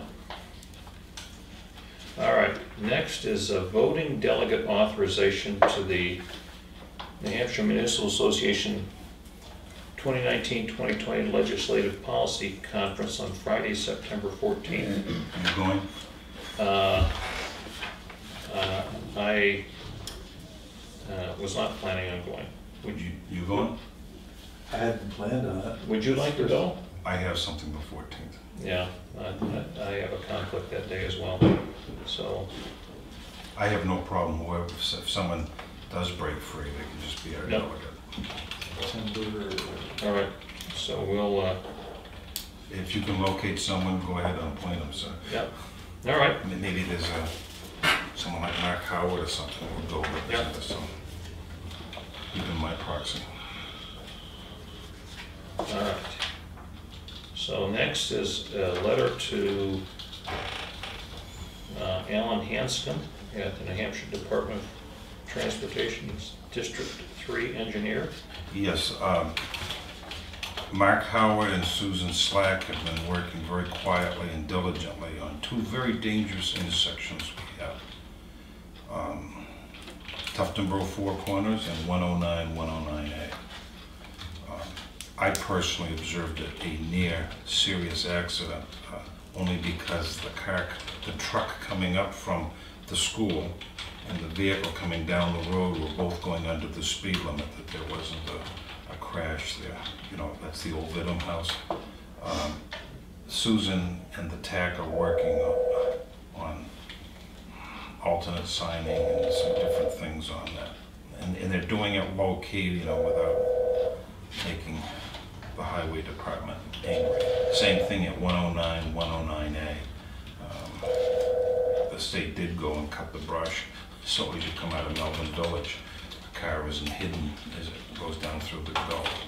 But I asked them to craft that letter, and I recommend or make a motion that we sign it. Yep, so I will not read the whole thing, but just to, as I recall, the response we got back from the state is, on both of these intersections is basically, oh, well, thanks for reminding us, and we are aware. And no one's died. Due to budgetary limitations, you know, we'll take it under advisement for the future. And I guess the part of this letter that is particularly relevant here is a suggestion at the Ledge Hill, at the Tuftonboro Corner intersection, that addition of some additional signage, such as cross traffic doesn't stop or dangerous intersection or something like that, would be a low cost way to increase awareness of the issue. It's rather interesting that as we travel throughout the state, I personally have found 5 intersections that are almost identical, and they make it a 3-way stop, so all but the vehicles going uphill stop. Mhm. And I take pictures of those. Yeah, I'll second the motion to sign. all right. All in favor? Aye. Aye. So, Thank you. I appreciate the efforts to keep this conversation going, That's because what it is. I think, you know, and I'm also aware, for instance, over in the state of Maine, they use signs that have little signals, little LEDs that are rechargeable battery operated. So when you're someplace at a stop sign and there's cross traffic that doesn't stop, if somebody's coming from that direction, Yep. it blinks to say, hey, don't pull out now. Maybe that's something that's not used in this state at all, I don't know. There's actually a location where that is done, where there's yellow lights around the stop sign. Yeah, yeah, Yeah, you're absolutely right. so at any rate, Well, they put a roundabout there, right? Don't they do that? That's what they do everywhere. that's the traffic the, It would take millions of dollars, but there's one engineer said put a roundabout where 109, 109A is. yeah, Of course, it's significant with the terrain there. okay. So this is a good subject to continue to remind our elected representatives about too. When we see them. When we see them, exactly. Well, it's, So to the extent that Yes. the State House can make a little noise, and I appreciate that budget dollars are not unlimited, but to the extent that we can do some things at limited cost that may not totally correct the dangerous situation, but hopefully improve it a little bit, I think be a step in the right direction. All right, next up we have a notice of intent to cut for PID 42-2-13. I'll move we sign. second. All in favor? Aye. Opposed? Today is 27th? Yeah.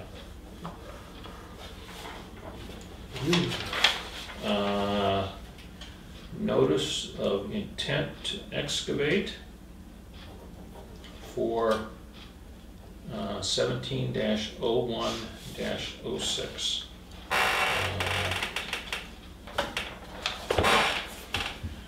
I'll move we sign. Second.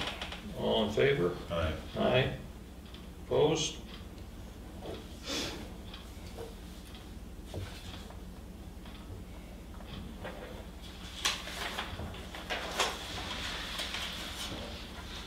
And then we have a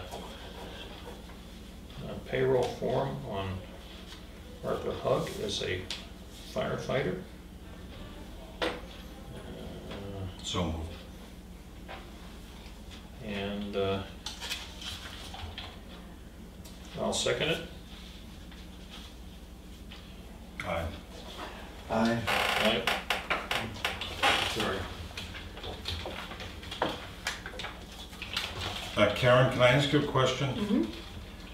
Did the legislature change the requirements on logging and double the, what you're allowed to take out? It used to be 10 cords, someone told me it went to 20 cords. Oh, I haven't And been over and it. someone told me that it was 10,000 board feet, and they changed it to 20. No, I have or- not or- received anything about Okay, that. or at least they were considering it. Next, we have a right to burial for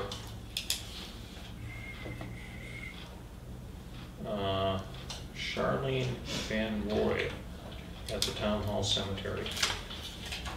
I'll move we sign that. Okay, second.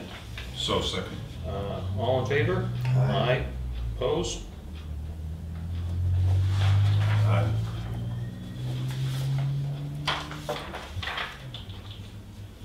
Okay.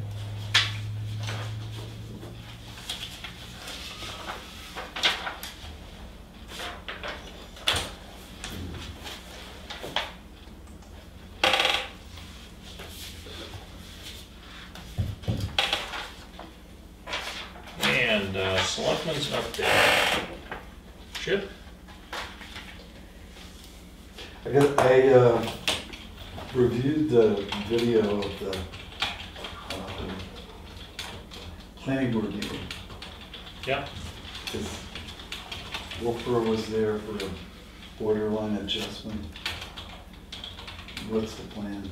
They were there with an application to subdivide a parcel. Well, the Whitten Trust was there with an application to subdivide the parcel. And the subdivision would carve out the section that they have contracted to sell to the town of Wolfboro. So the subdivision met all the requirements of regulation and was approved. Now, going forward from there, So that's not what I heard Jim Ryan saying. He wanted to do a boundary line adjustment. And that was approved. There was a boundary line adjustment for the adjacent parcel to a relative, as I recall. What was approved by the planning board was a subdivision. Right. Turning one parcel into two. But So maybe I missed that. Did that happen prior to the boundary line adjustment discussion? Because that's all I heard Yeah. was. I don't, I heard him say it met the subdivision regulations because it was over 5 acres. Yeah, the only reason we went to over 5 acres is so they wouldn't have to go through the state wetlands board to get some sort of approval But for whatever subdivision. it meets because of, But is it a subdivision or is it a boundary line adjustment? 'Cause my reading of that, or watching of it was, I guess you can just boundary line and adjust your way throughout Tufton Borough if you want borough. There's no need for a subdivision. no, this was a subdivision. I mean, there are times where you'll do a boundary line adjustment, Right. but the boundary line adjustment at that point would be a town boundary, and that has to be done by the state legislature. Right. So you can't change a town boundary by agreement between the two towns. It has to go someplace else. When was this meeting? Was, Thursday. last planning board meeting. Oh, so the minutes aren't out yet within the 5 working days, right? I don't know. Probably not. I just, The meeting was on the 16th, Thursday night. and it's on YouTube. all right. Yep. I just, I'm concerned that it didn't, the response to the boundary line adjustment question was no response at all from our planning board, which surprised me, and it made me feel as though I'm like the only guy out in the forest yelling there's a problem. And if that's the case, then I guess we have to expand the discussion as to whether or not we as a board feel that we should be interested in what's going on up there. Because if they go through the subdivision process, then I'm fine with that. Mhm. And everybody gets a voice at the table. Right. But if they were just gonna go in there with a boundary line adjustment, I think that was gonna be good enough. I've got a real problem with that. What was brought to the board was a subdivision of the parcel. Karen, could you, when it's appropriate, get a copy of Yeah. the minutes? I was actually asked for that, actually from someone else this morning, and I don't have them yet. Okay, and of course Leanne also does Conservation Commission, but technically isn't quite 5 days until Right, I had- 6:30 tonight. Right. So my understanding too is Wolfboro now pays property taxes to Tufton Borough. And Well- also will do current use change The, money. Seller's gotta pay the current use, but money. right. Whitten Trust, So the property hasn't been sold yet that I'm aware of. it's just Couldn't under couldn't contract. couldn't have been sold It's not sold yet. until it's been subdivided. Right, And that's Thunder mine, contract. that's the whole thing. Right, Actually, and maybe I'm right, you set some conditions on a subdivision, yeah, and then those conditions need to be met that's correct. prior to the sale. So the planning board still has to be satisfied that the conditions that you set were met. Yep, This will be on the agenda for the 11th, I'm sure.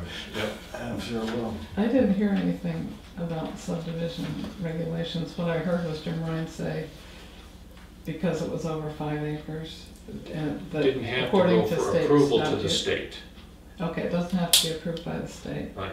But I didn't hear anyone from the planning board say anything else about. There were conditions. One of them was the setting of the monuments. Oh, yeah. Okay, there were conditions on the approval. But wasn't that because Jim Ryan said they had neglected to do one of the monuments, that he was going to hand in the... He had that information, he was going to send it to you. Wasn't complete. Yeah. And there, So it's not really in question, it's not as if... A condition is He would- something, a conditional approval is something that, in order for the approval to stand, has to be completed, right, all right? So somebody comes to the planning board for approval for something, and it's approved with the following conditions, all right? In other words, here's what we're asking for, and the planning board says, we'll approve it if you do this and this and this, and you have to provide us with verification that that's been done. Yeah. Didn't sound like that was a problem. yeah, there was some road frontage issues, Somewhat, or some road issues, because they needed that, witness wanted to retain access to. right, they needed a right of way across a brook to a different place because of the subdivision.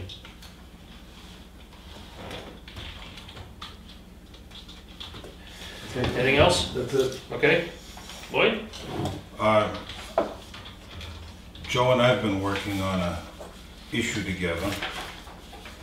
And I'll give you some background. This is a letter I would like to have sent on town stationery, and I'll sign it.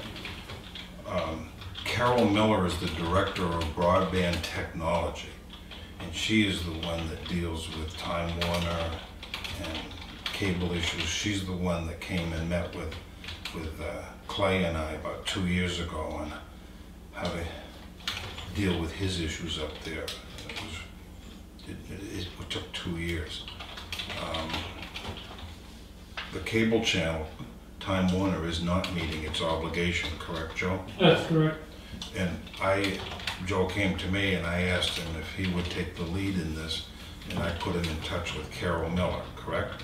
Yes. And she's back from leave, so I'd like permission to connect you with Carol Miller if you're still up to it. Not a problem. I also have some other information from her about other towns running into the same issue. And the issue is what, there's no office in Conway anymore? Is that the problem? The issue, there used to be a person there, you used to be able to bring a tape up once a week. The equipment that they were using failed, and they never replaced it, despite repeated efforts of asking. Now, my contact doesn't work there anymore. So there's no one in that spot. I don't have a contact at that location anymore.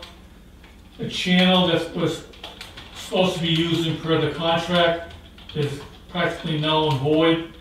And I've been going through the contract again and again. Spectrum/Time Warner was supposed to provide us that PEG access channel.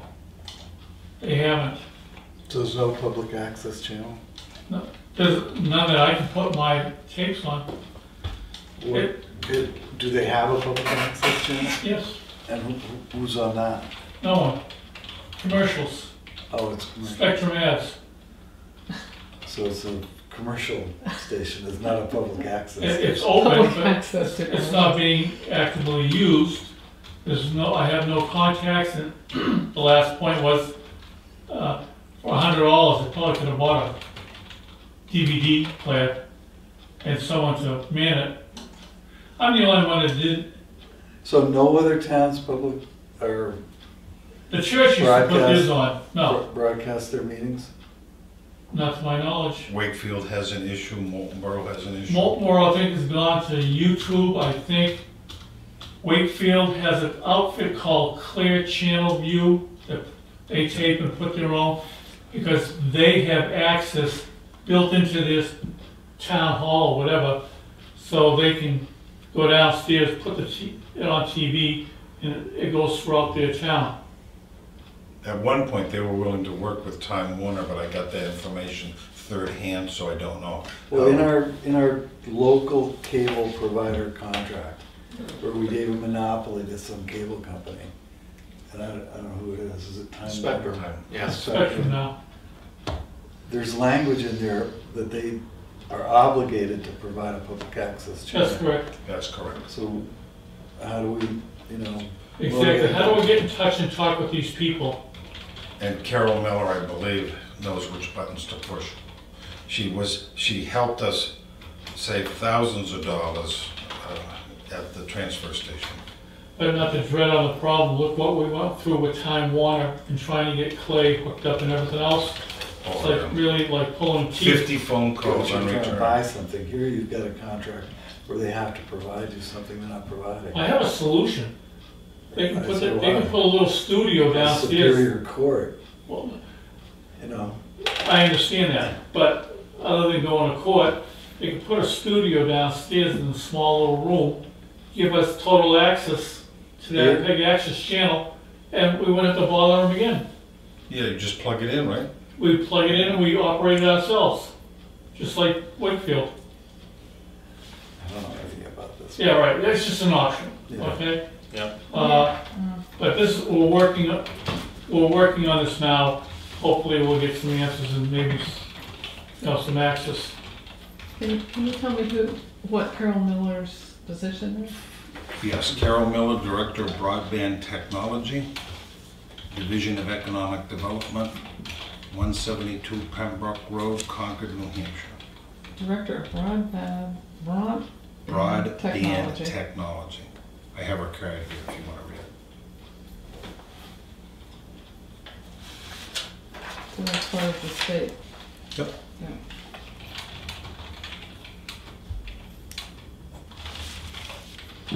And whichever one has my little business card on it, if you have it. But I'd like one copy back Well, the copy I have doesn't have a business card. for my record, okay? So, But I'd like permission to send this letter out under our stationery. And you're gonna have Karen do that? Yes. yep, We need to add Yep. that on there. Okay, thank you. yep, all right. Piper Road, I've already spoken to you about. Yeah. Conservation Commission is following up on transfer station blowout. Alleged blowout. Yeah. Are you talking about the seat? Yep.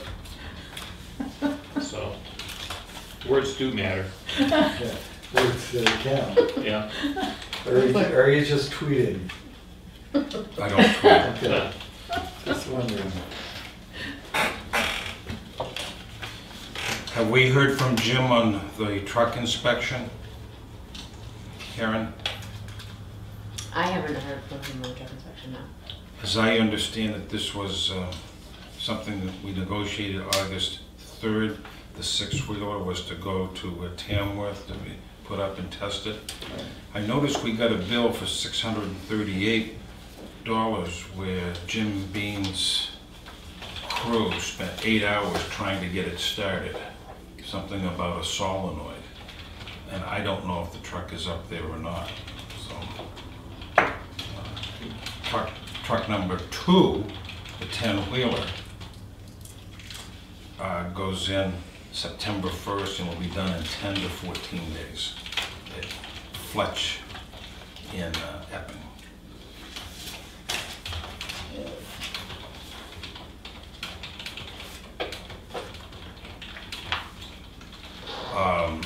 With the road agent, I asked him what was he doing as far as Japanese knotweed. On August 3rd, he has to get a permit. Every year they go around and it's the bamboo, like that. It usually takes 3 years. I listed the areas with him. One, for example, is the dump that he didn't get to last year. And have you heard from him? No, I haven't. I thought he was gonna speak to you directly about it. You know, what's interesting is that it flowers the first 2 weeks of September. And our next meeting is December 11th, so I don't know if Jim is... September 11th, so I'm curious as to what's going on. I've stopped by and nobody knows. And I have not been able to speak to him.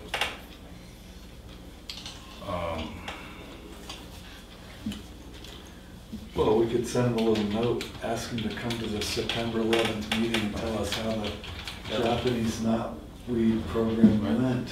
Right. He's coming for his budget anyway, or it should be. Right. The other thing is, have you heard with him about line striping or when the pavement's going to be done on Brown Road? My recollection is that when we last met with him, that Carol said they would be doing the paving after Labor Day. Okay. So I don't know if there's any update on that. And The striping, I think they were waiting for Osprey. Osprey's gonna do chip fill on it. Well, Osby's waiting for Jim to get to him. Well, they had a big guardrail thing that they did at the bottom of Yep. Durgan Hill. And they just finished that, so maybe they're waiting on that. I'm just And they get wooden, guardrails. just curious. yeah. I also listed a number of, not CIP projects, but projects we've talked about for this building. For example, generators. Jack and Scott have met and are getting the information for Adam for his grant. But there's a couple of other projects here that each are under $10,000. Windows, for example, is one, but I'll wait till Jack returns.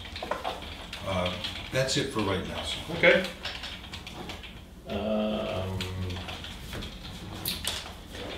So I wanted to highlight the budget workshops that are coming up.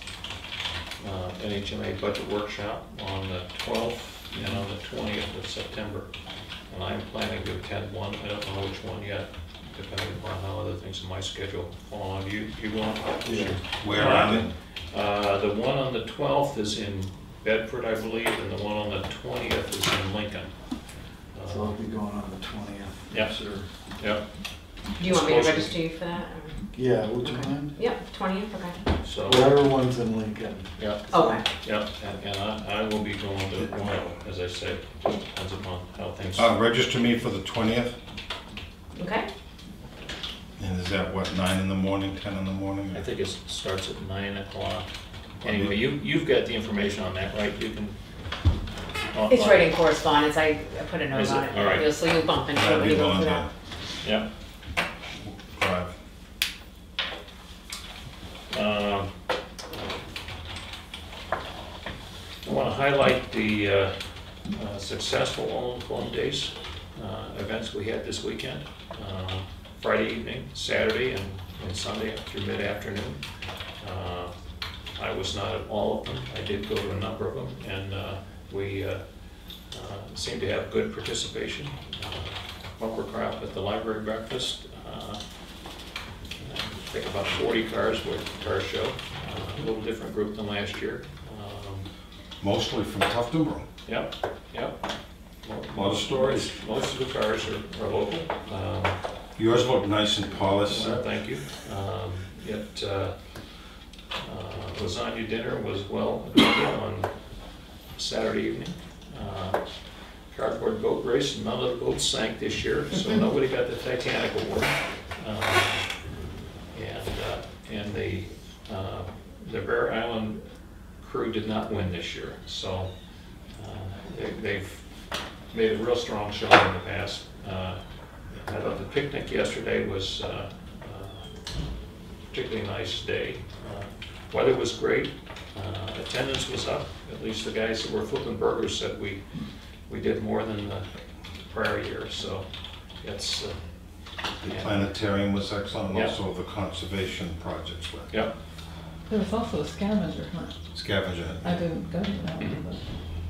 Who was chairman, Heather? No, Gina is the kingpin in I know Heather was there. this thing.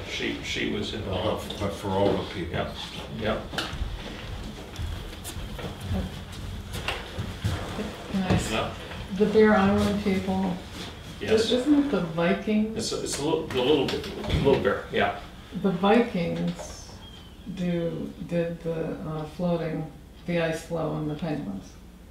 Yes, that Okay, was their which deal one this was the Bear Island? That is Little Bear. Little Bear? That's who That's that the is. same? Yeah, Oh, okay. yeah. Okay. All right. So, They had about 12 penguins paddling, but they couldn't beat the one person yeah, in the US Molly Bay. yeah. So, Oh, also, Drew Hunt won for the third time in the children's division mhm. with the same boat. Kept the boat?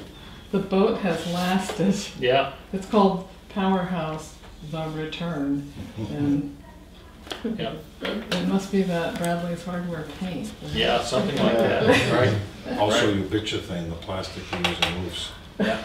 Or maybe do that flex shop stuff or whatever, cut What's the boat in half. what's the secret? I don't know. But you are right, Mr. Chairman, what a great day for the town. Yes. And it's, And there were a I lot of always things competing for it. enjoy seeing some new faces, families with young children, and always a little frustrated when there are people who think, well, gee, why aren't these people here today? You know, because it's a great town event, and not everybody goes to all of them, but it's nice to have the engagement for sure.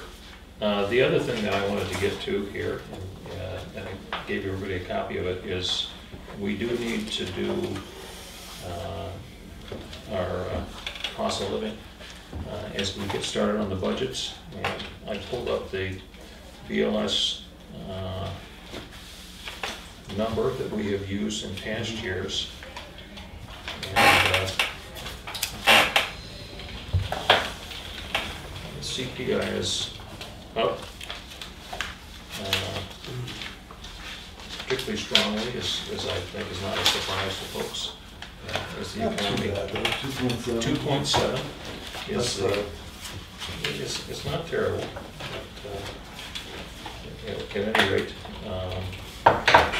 we've asked departments to put their budgets together. We have a number of departments, the big money departments that are coming in to talk to us on September 11th, including the police Big department. money department. So I would, it's important as they look at their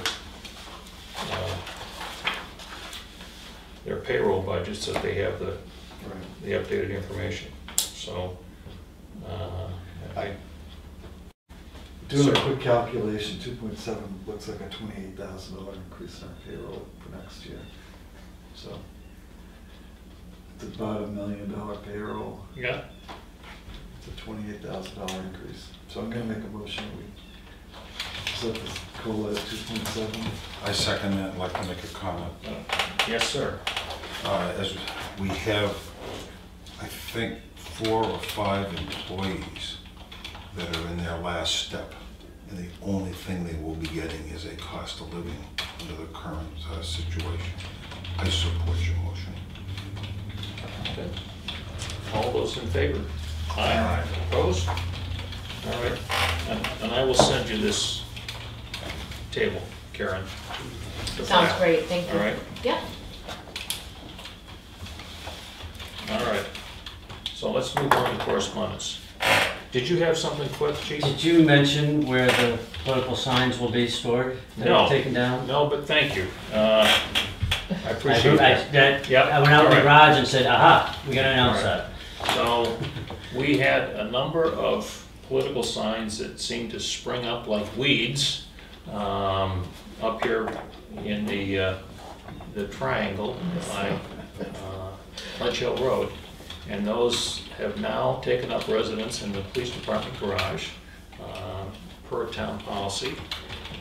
There's no issue with candidates putting signs up out in front of property that belongs to private homeowners who've agreed to allow them to put them there, but not on town property. And so if those individuals want them back, they can come see the police department, get them back. In fact, at 3 o'clock, I got somebody coming to grab some. Great. So I just wanted to make sure that was on the record. that- Yes. Thanks, Chief. It slipped my mind. On the signs, I've seen signs that look like they're in the road right of ways, is that okay? That would, Along the way here? that would be up to the Department of Transportation probably to deal with those. Theoretically, it's in front of a house or property that somebody Well, owns sort who's of. supporting that candidate. Person. But Right. it's right in the, Right. I've seen some that are on the private property, Yeah, but well, others are sort of on the road. Except some of the older roads are right-of-ways. right. Like I own to the middle of A 109A in lot front of of the my house. roads, 109. a lot, yes, a lot of the roads, the right-of-way area from the pavement up to the edge of the right-of-way is, I guess, what I'd call dual use. In other words, the owner can use it as well as the public. So it's not As long as exclusive it to, doesn't interfere with traffic. The right, statute does say they're not supposed to be within that right-of-way, and DOT can take them down, sometimes Okay. they do. But I leave that for them. right, Town property is another story. right. You know, got it all cleaned up for a while. we do see political signs occasionally in front of property that is, belongs to absentee landowners that sometimes you wonder how cognizant they are that people are putting them there. But Well, my and if primary it- concern is let's keep them off the town property and keep this, and, you know, the triangles at the intersections, The visibility. it interferes with the Right. sight lines and everything else. There must have been about 20. 9. There were only 9? 9. Well, It's that new math. yeah, They what just what skipped over happens cluttering is, the whole thing. you know, somebody comes along and puts a sign up, and somebody else says, oh, he's got a sign there, I'll put a sign there too, and pretty soon there's a whole crop up. It's just, and then people think, oh, I'll put 4 signs up here, you know? It's like, that'll make people 4 times more likely to remember me than the next guy. But it can only be one of 3 parties that remove it: law enforcement, Department of Transportation, or the candidate, Mhm. somebody for the candidate. Oh, so people can't remove other people's signs. Right. Can't move other people's signs, or somebody else can't come by and say, hey, chief, this is a sign I found at the, Right. it has to be law enforcement, Department of Transportation, or the candidate themselves, or their campaign. Well, you'll have to deputize our transfer station people, because I've told them any number of times to take those signs that are on town property and throw them away, so. All right. Do they have them up on the way to the Yeah. transfer Anything else, station? chief?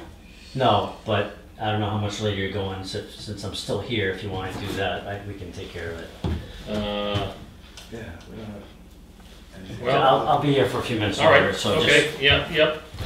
Stop over before you leave, and maybe we'll be done by then. All right. All right, so let's go to correspondence.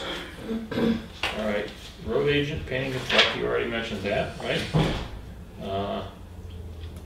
The Beverage Craft Beer and Soap Company would like to do their event on January 26th of 2019 from noon to 3 o'clock. This is on the ice adjacent to the beach. They sent an email in requesting permission.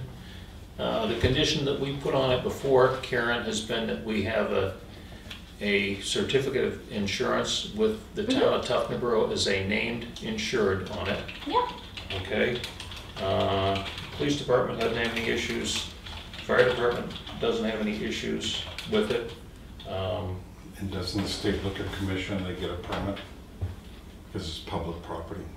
It's on the lake, It's on the, it's It's out on the public ice. property, so it'd be a state permit, not Yes. a town. not a town permit. Okay, But they still have to display the permit. We can't allow it if they haven't gone to the state, but they always do, so it's a moot point. okay, so.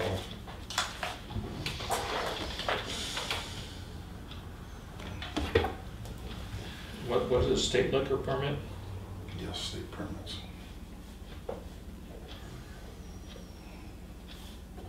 Yeah, usually I write up a letter from her, to her, and I believe that's Yeah. what she uses to go to the state. And you have a All right. sample letter in file, right? Mm-hmm. Yep.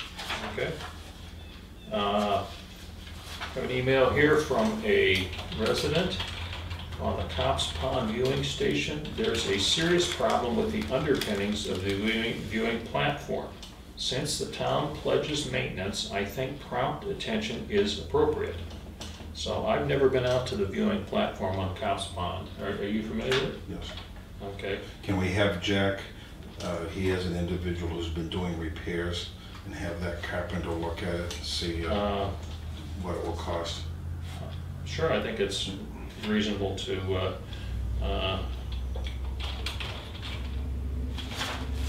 It is, investigate that. it is used, it's opposite Jackie and Bill. I know where it is, I've just not been out there before, so. And I, okay. and I see cars and people there occasionally. All right.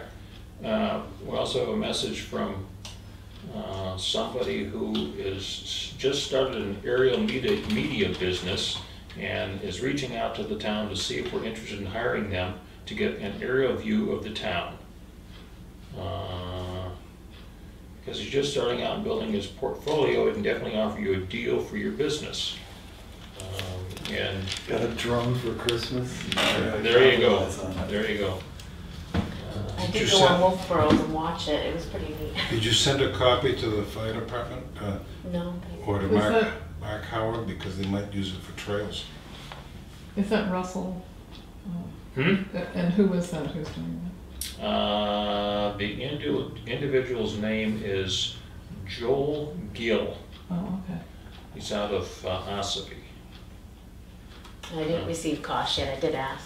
And you asked for pricing and you haven't heard anything yet. Right. So, good idea though, to see if there's other in, Well, for example, in talking with Kermit from Idlewild, there's 3 trails out there. I suppose you get it with Google, but a drone might. yeah, well, one of the things, that I've been out on those, and you have too, out on Cook Island. Yeah, there's some trails, but it's pretty overgrown, so. Yeah. And when the trees are in full leaf, unless you have a very prominent trail, you're not gonna see it from Correct. the sky. All right, so we have a draft here from Clay of a certificate of origin of construction debris. This is what we talked about when he was last in here on roofing and that sort of thing. And looks good to me. Everybody's got a chance to look at it. I guess he's reviewing the language on this one statement in here with the chief to see what, any further thoughts on this? No, I think it's a good idea. I like the I think concept. it's the only step he's gonna take, along with his adjustment of Right, rate estimates. right. All right, and then this is a copy of the compensation study from 2014 that was done of a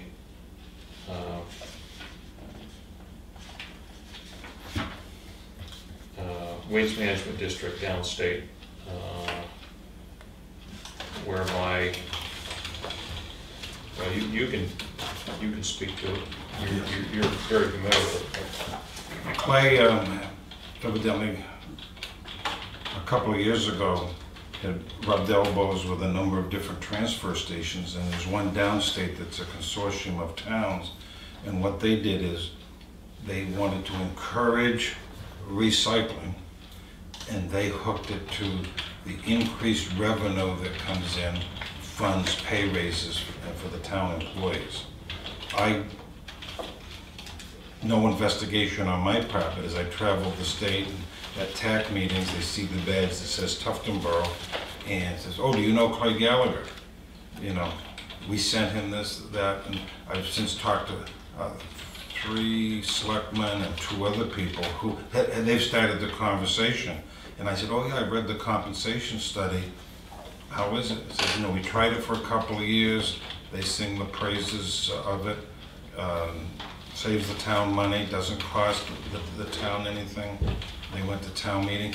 Once a selectman told me that he was against it, and he's changed his mind. So, just my thought, if it saved the town some money and increased recycling, you're getting 2 bangs for the buck. You have a chance to look at it? I didn't actually, but I'd All right. like to, because I'm not certain I understand how it works to save money and not cost Sure. anything. Yep. Because if you've got, let's say you're taking in $100,000 worth of recyclables. Mm-hmm. If you increase that to $110,000, this concept pushes that 10 grand towards salary increases. Yes, instead of going to the town. So the town's actually not making that extra 10,000. Correct. They're spending the 10,000. Yes, they are. So it really doesn't make any money. Yes. I mean, I'm all for encouraging recycling. I'd have to read Yeah. it to be Yeah. more. I thought it was rather interesting, and Clay has the names of some people to give a contact to, so. Well, yeah, and it was interesting, and one of the things that's different from us is it was not a town, this was a regional group, so it was several, 2 or 3 towns, I think, are part of this solid waste district. So there's a little different dynamic operating there Bingo. than what we have. The other thing, and we've talked about it with respect to special funds for other things, is in a climate where revenues are going up because commodity prices are going up, it always looks like a great idea to tie specific uses for funds to this revenue stream. But when you tie it to it and then the revenue goes down, Yeah. what happens on the other side? It's like, well, you're not getting that money this year because even though we're doing a good job at increasing recycling, the value has gone down, and that isn't, and as an employee that's encouraging the separation of recycling and saving some money for the town in that way, if your compensation is tied to that revenue, that you don't have any control over where the pricing goes. So it has some positives and some negatives, I guess. All right. We have a request from Aaron Daly, who is working on our road survey, for assigning importance to our road segments, 1 to 5, on each segment of each road in town. And this is information that's going to be going into the report that they provide us. And I'm not going to suggest that we... So we have to tell her which child we love the most. Yeah, there you go. That's right. Okay. And did we get, Karen, did we get an indication on here as to how quickly she needs us back? You know, I'm not sure, but I'd assume it helps her to move along in the That's study. what? I assume it helps her to move along in the study. Yeah, it probably would. Yeah. But What information does she need? she's asking, Needs to prioritize. she's asking for us to prioritize from 5 high to 1 low as to the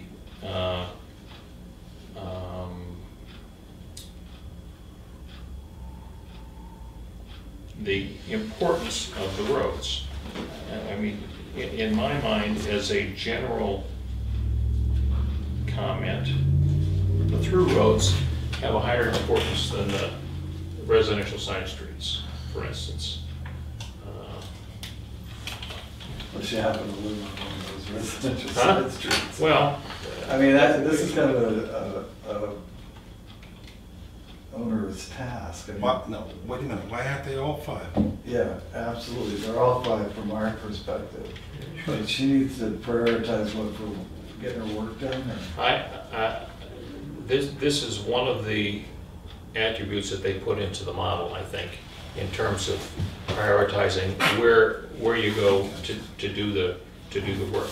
I mean, all the roads are important, but let's say we have a broken down dead-end residential street or a broken down through road. Which one is more, it has a higher priority for being repaved? Right. So, To me, they're all important, and I'll give you an example. Doing the road race the other morning, I'm standing at North Line Road intersection, the paved section and the dirt section, and Federal Corner Road. And where the dirt section is, okay, I look, there's a catch basin. It's full. There's a catch basin. It's that much above the road's surface, hidden in the grass, so it's totally dysfunctional. I'm going, why is this so full? I go across the intersection here, and I see the 2 pipes. That much of the pipe is broken, collapsed, blocking off this pipe here. And I'm going, well, isn't that interesting? And I sat there and I fussed and fumed a little bit by myself. I said, there has been a culvert report on file since September of last year.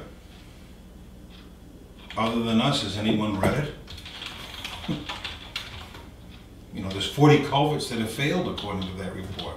I look at this one here, wait a minute, we just had 50 catch basins, I was told, about 50 catch basins cleaned.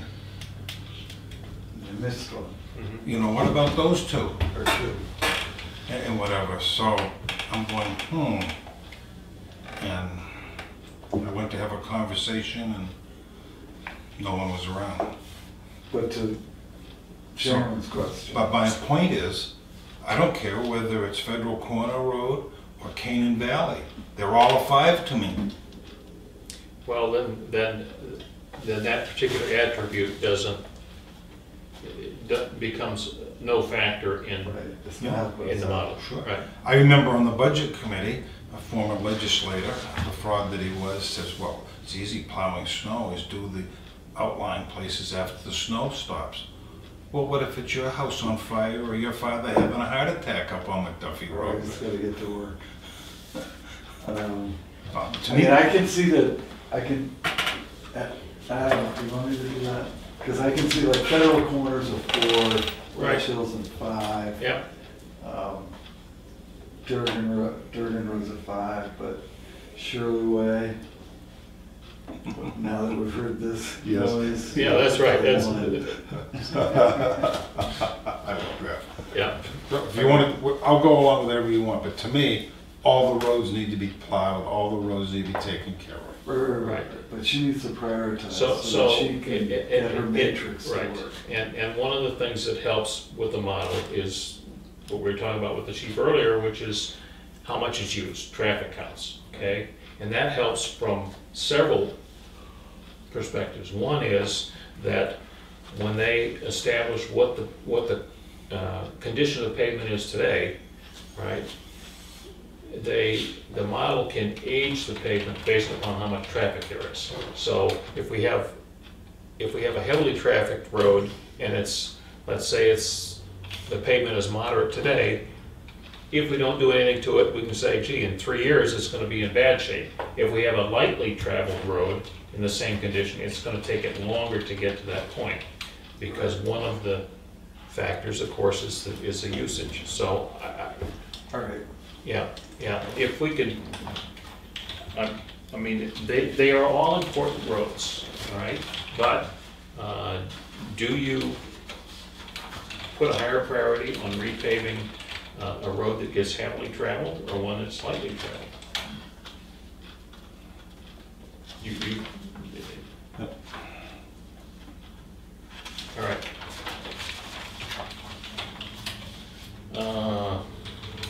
So, all right, we have the town office closure tree for update. I guess it's, I was also curious, if I remember correctly, the original closing policy for town government, the last line said the policy gets reviewed every August.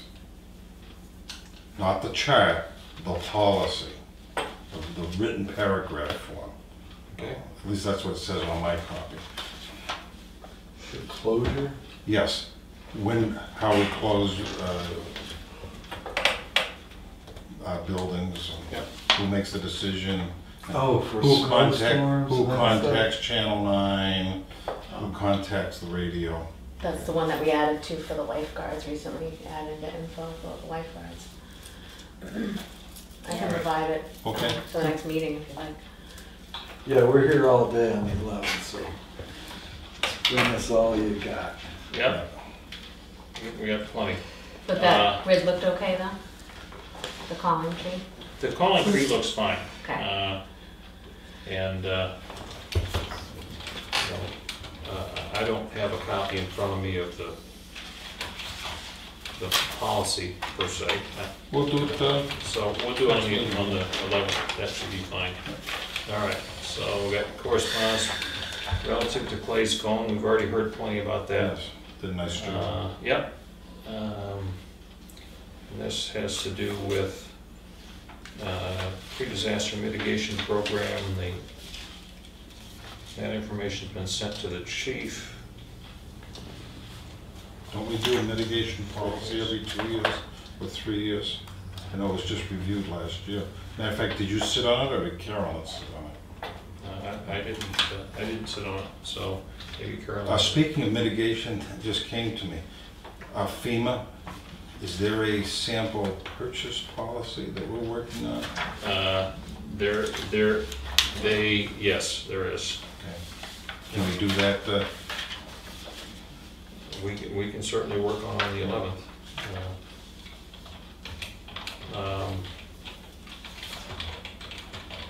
All right, now I have here a couple of examples of a lead bank program, which we talked about earlier.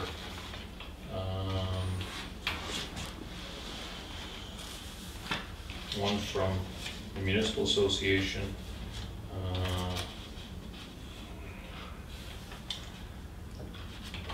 And the other one from the city of Laconia. I thought the municipal association was excellent, and they were coming up with a form. Yeah. Yeah, they don't actually have the form, so we'd have to do that, but I called, they didn't end up ever making one, I guess. But it's a work in progress? I wouldn't expect it quickly, no. I just think it's something that got postponed on their end. I know they're busy with legislative season. All right. Did you guys have a chance to review this example from the Municipal Association? Oh, yeah, for the lead coverage. Right. I'll speak on this. I think it's an excellent idea. I've worked in organizations. Two thoughts. First of all, does it have to be done today? I mean, is the affected employee running out of leave? I wanted to ask that question, but I didn't think it was public information type thing. The other thing is, when I spoke to Diane, you know, there is some quality time work that goes in on it, because you got to change computer number one, your time when you donate it, and then when the person takes it, and it's not just a simple paper shuttle. Now, I agree with her. The purpose of it shouldn't, that shouldn't be a cause to abandon the program. The last point is, how much time how much sick leave per year can an employee donate? Do you have any thoughts?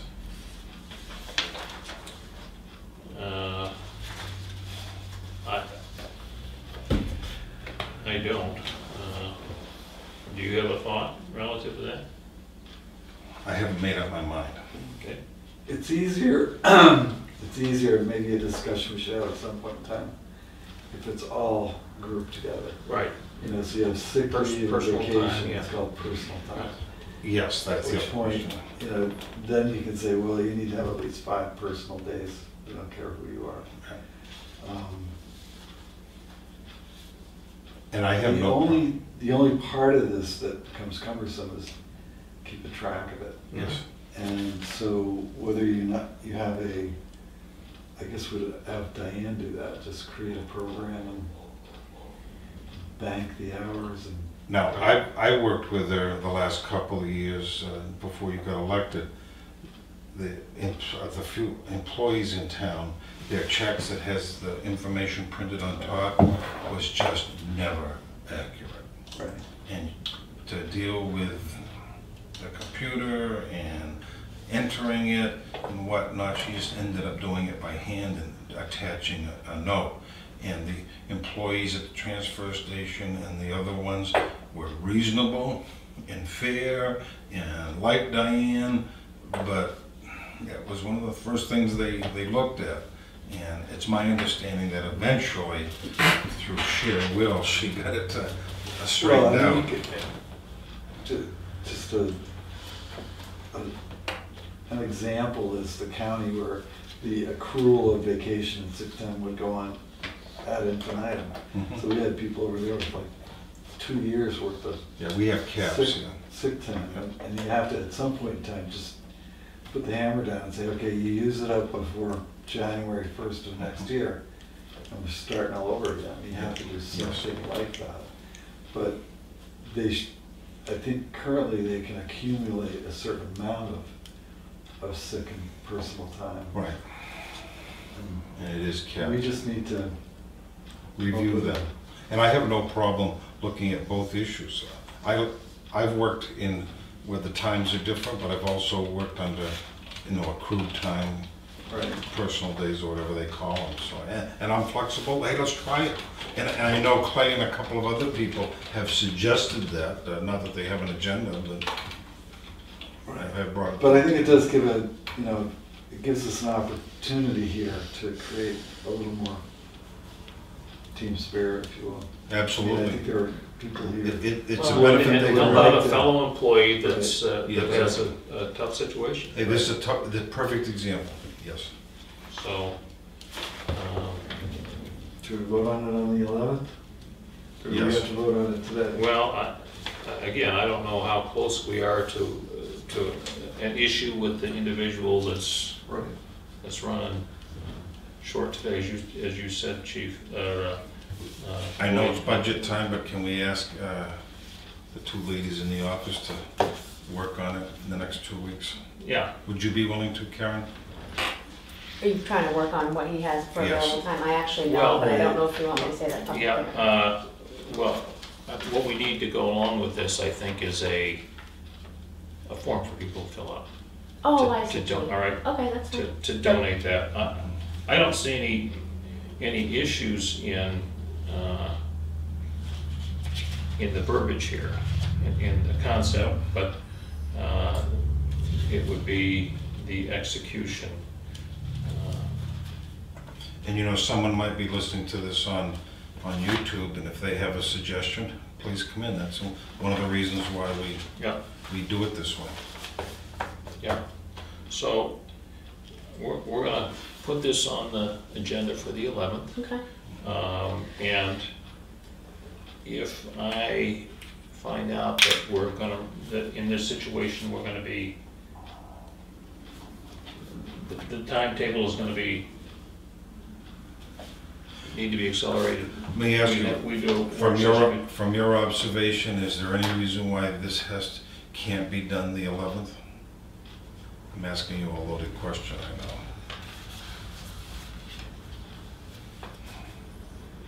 I think it's Might be all right. Yeah, Yeah. all right.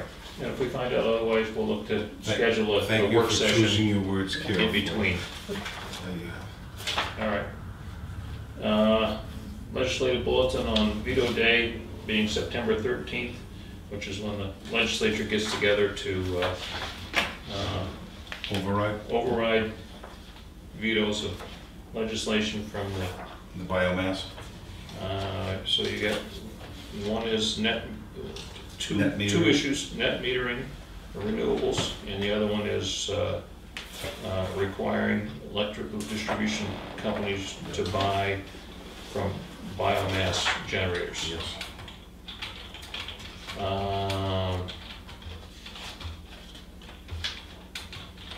We talked last meeting about the Islanders having their annual meeting on October 6th.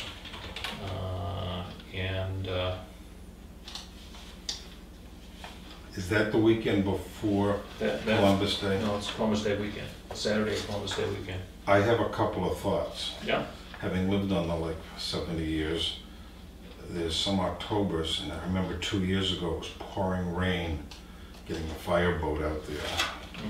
And I would have no problem with, especially the speakers they have, who live right down the road, of asking Adam to make the fire station available. Now that means that the boat people who normally live on islands have to go a little farther by boat, but no, I'd have no problem with us working on that. yeah, we could either make the fire station or the townhouse available for that. Well, the nice thing about the fire station is the computer setup is just so much nicer for half the equipment's going to be there. But, no, that's my thought, to accommodate them. All right. But you all plan on attending, right? Yes. Okay. I'm hesitant if it's bad weather, Okay. because 2 years ago in the pouring rain, someone slipped and almost went down between the boats. Really? So But at least the emergency people were there. I've been around the water all my life and all kinds of You've weather. survived, haven't you? Yep, Yeah, yep, and boat trip's a boat trip, I like going out. yep. All right, I have an email from our, from Health Trust about their health summit on September 13th at the Grapponi Center in Concord.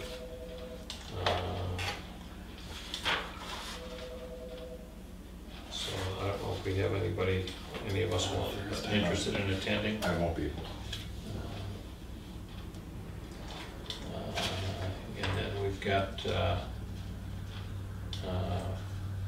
email from CIP looking for submissions for projects by September 12th, which is their next meeting.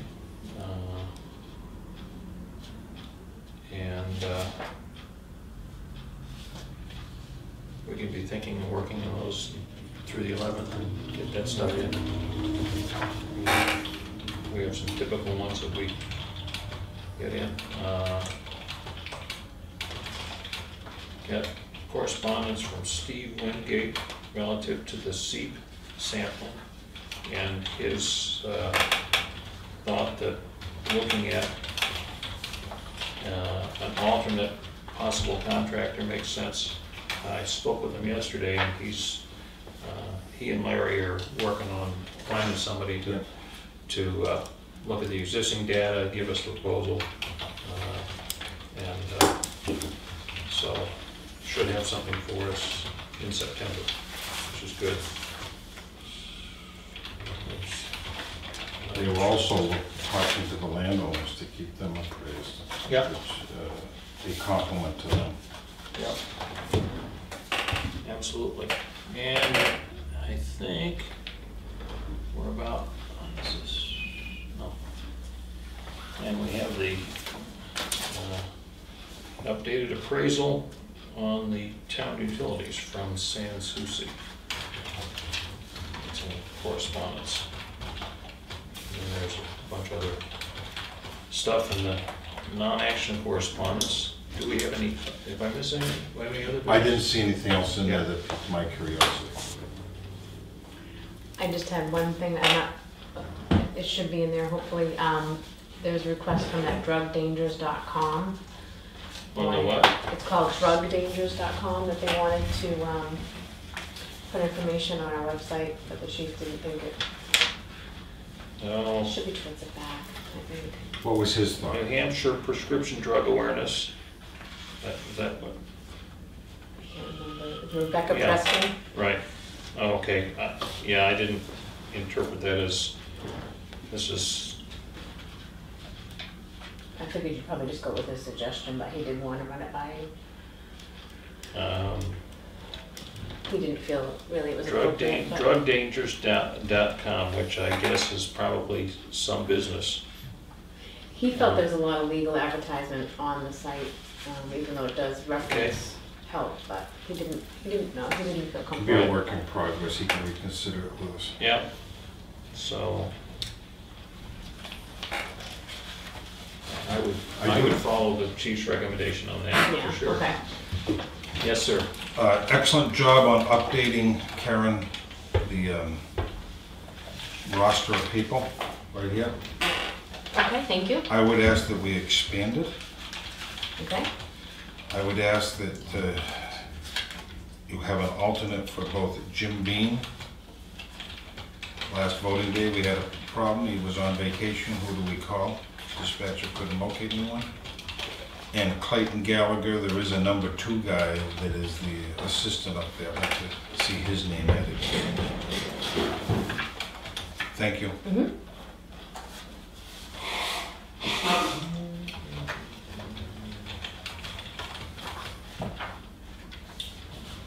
Okay, any other business? Questions? Joe? No? All right. sorry, I thought of something, I don't mean to make it longer, but Go ahead. the unlocked barricade, where did that get locked? For the, on Piper Road? The what? The unlocked barricade, where did that get left? Well, we got input from the chief, Yeah, and before we, and he had some concerns, which were that it be visible and oh, that's right, you And- contact and that durable, division there, that's so- right,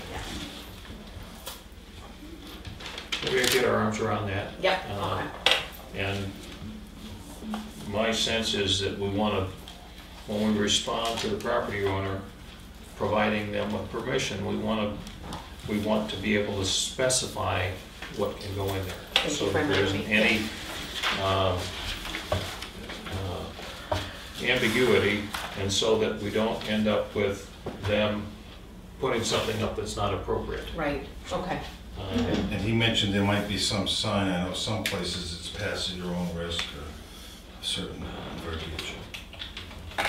'Cause that area there is also used by snowmobiles. Every year somewhere there's a bad accident. Exactly what you're talking about. Yeah. Yeah. All right. Do we have a motion to adjourn? I'll move we adjourn. Could we check to see if Andy's here? Do you have to go into non-public? Right. Yes. We would have to run a non-public for that. Yeah, if Thank he's, you, Joe. that's good call. If he's still here, we can certainly do that. You got enough to write about? You got? Processed pictures yesterday. Yes. Yeah. Oh, yes. Pictures got some good ones. I just went back and forth to events and it was nice. Kept you busy this weekend, Well, I right? had family members, so it was fun, and the little boys loved the cars. And Mhm. that fellow Mark H. Smith talked to Teddy in the morning when we were there. Was he there? Yeah, he's coming. Okay. So when we Did you came All sign right. off? So we need to go into non-public. To discuss personnel issues. Yep. Wait, so moves. I'll second. Okay. Wood, yes. Marcus, and yes. I'll be yes. Okay, thank you. Thank you.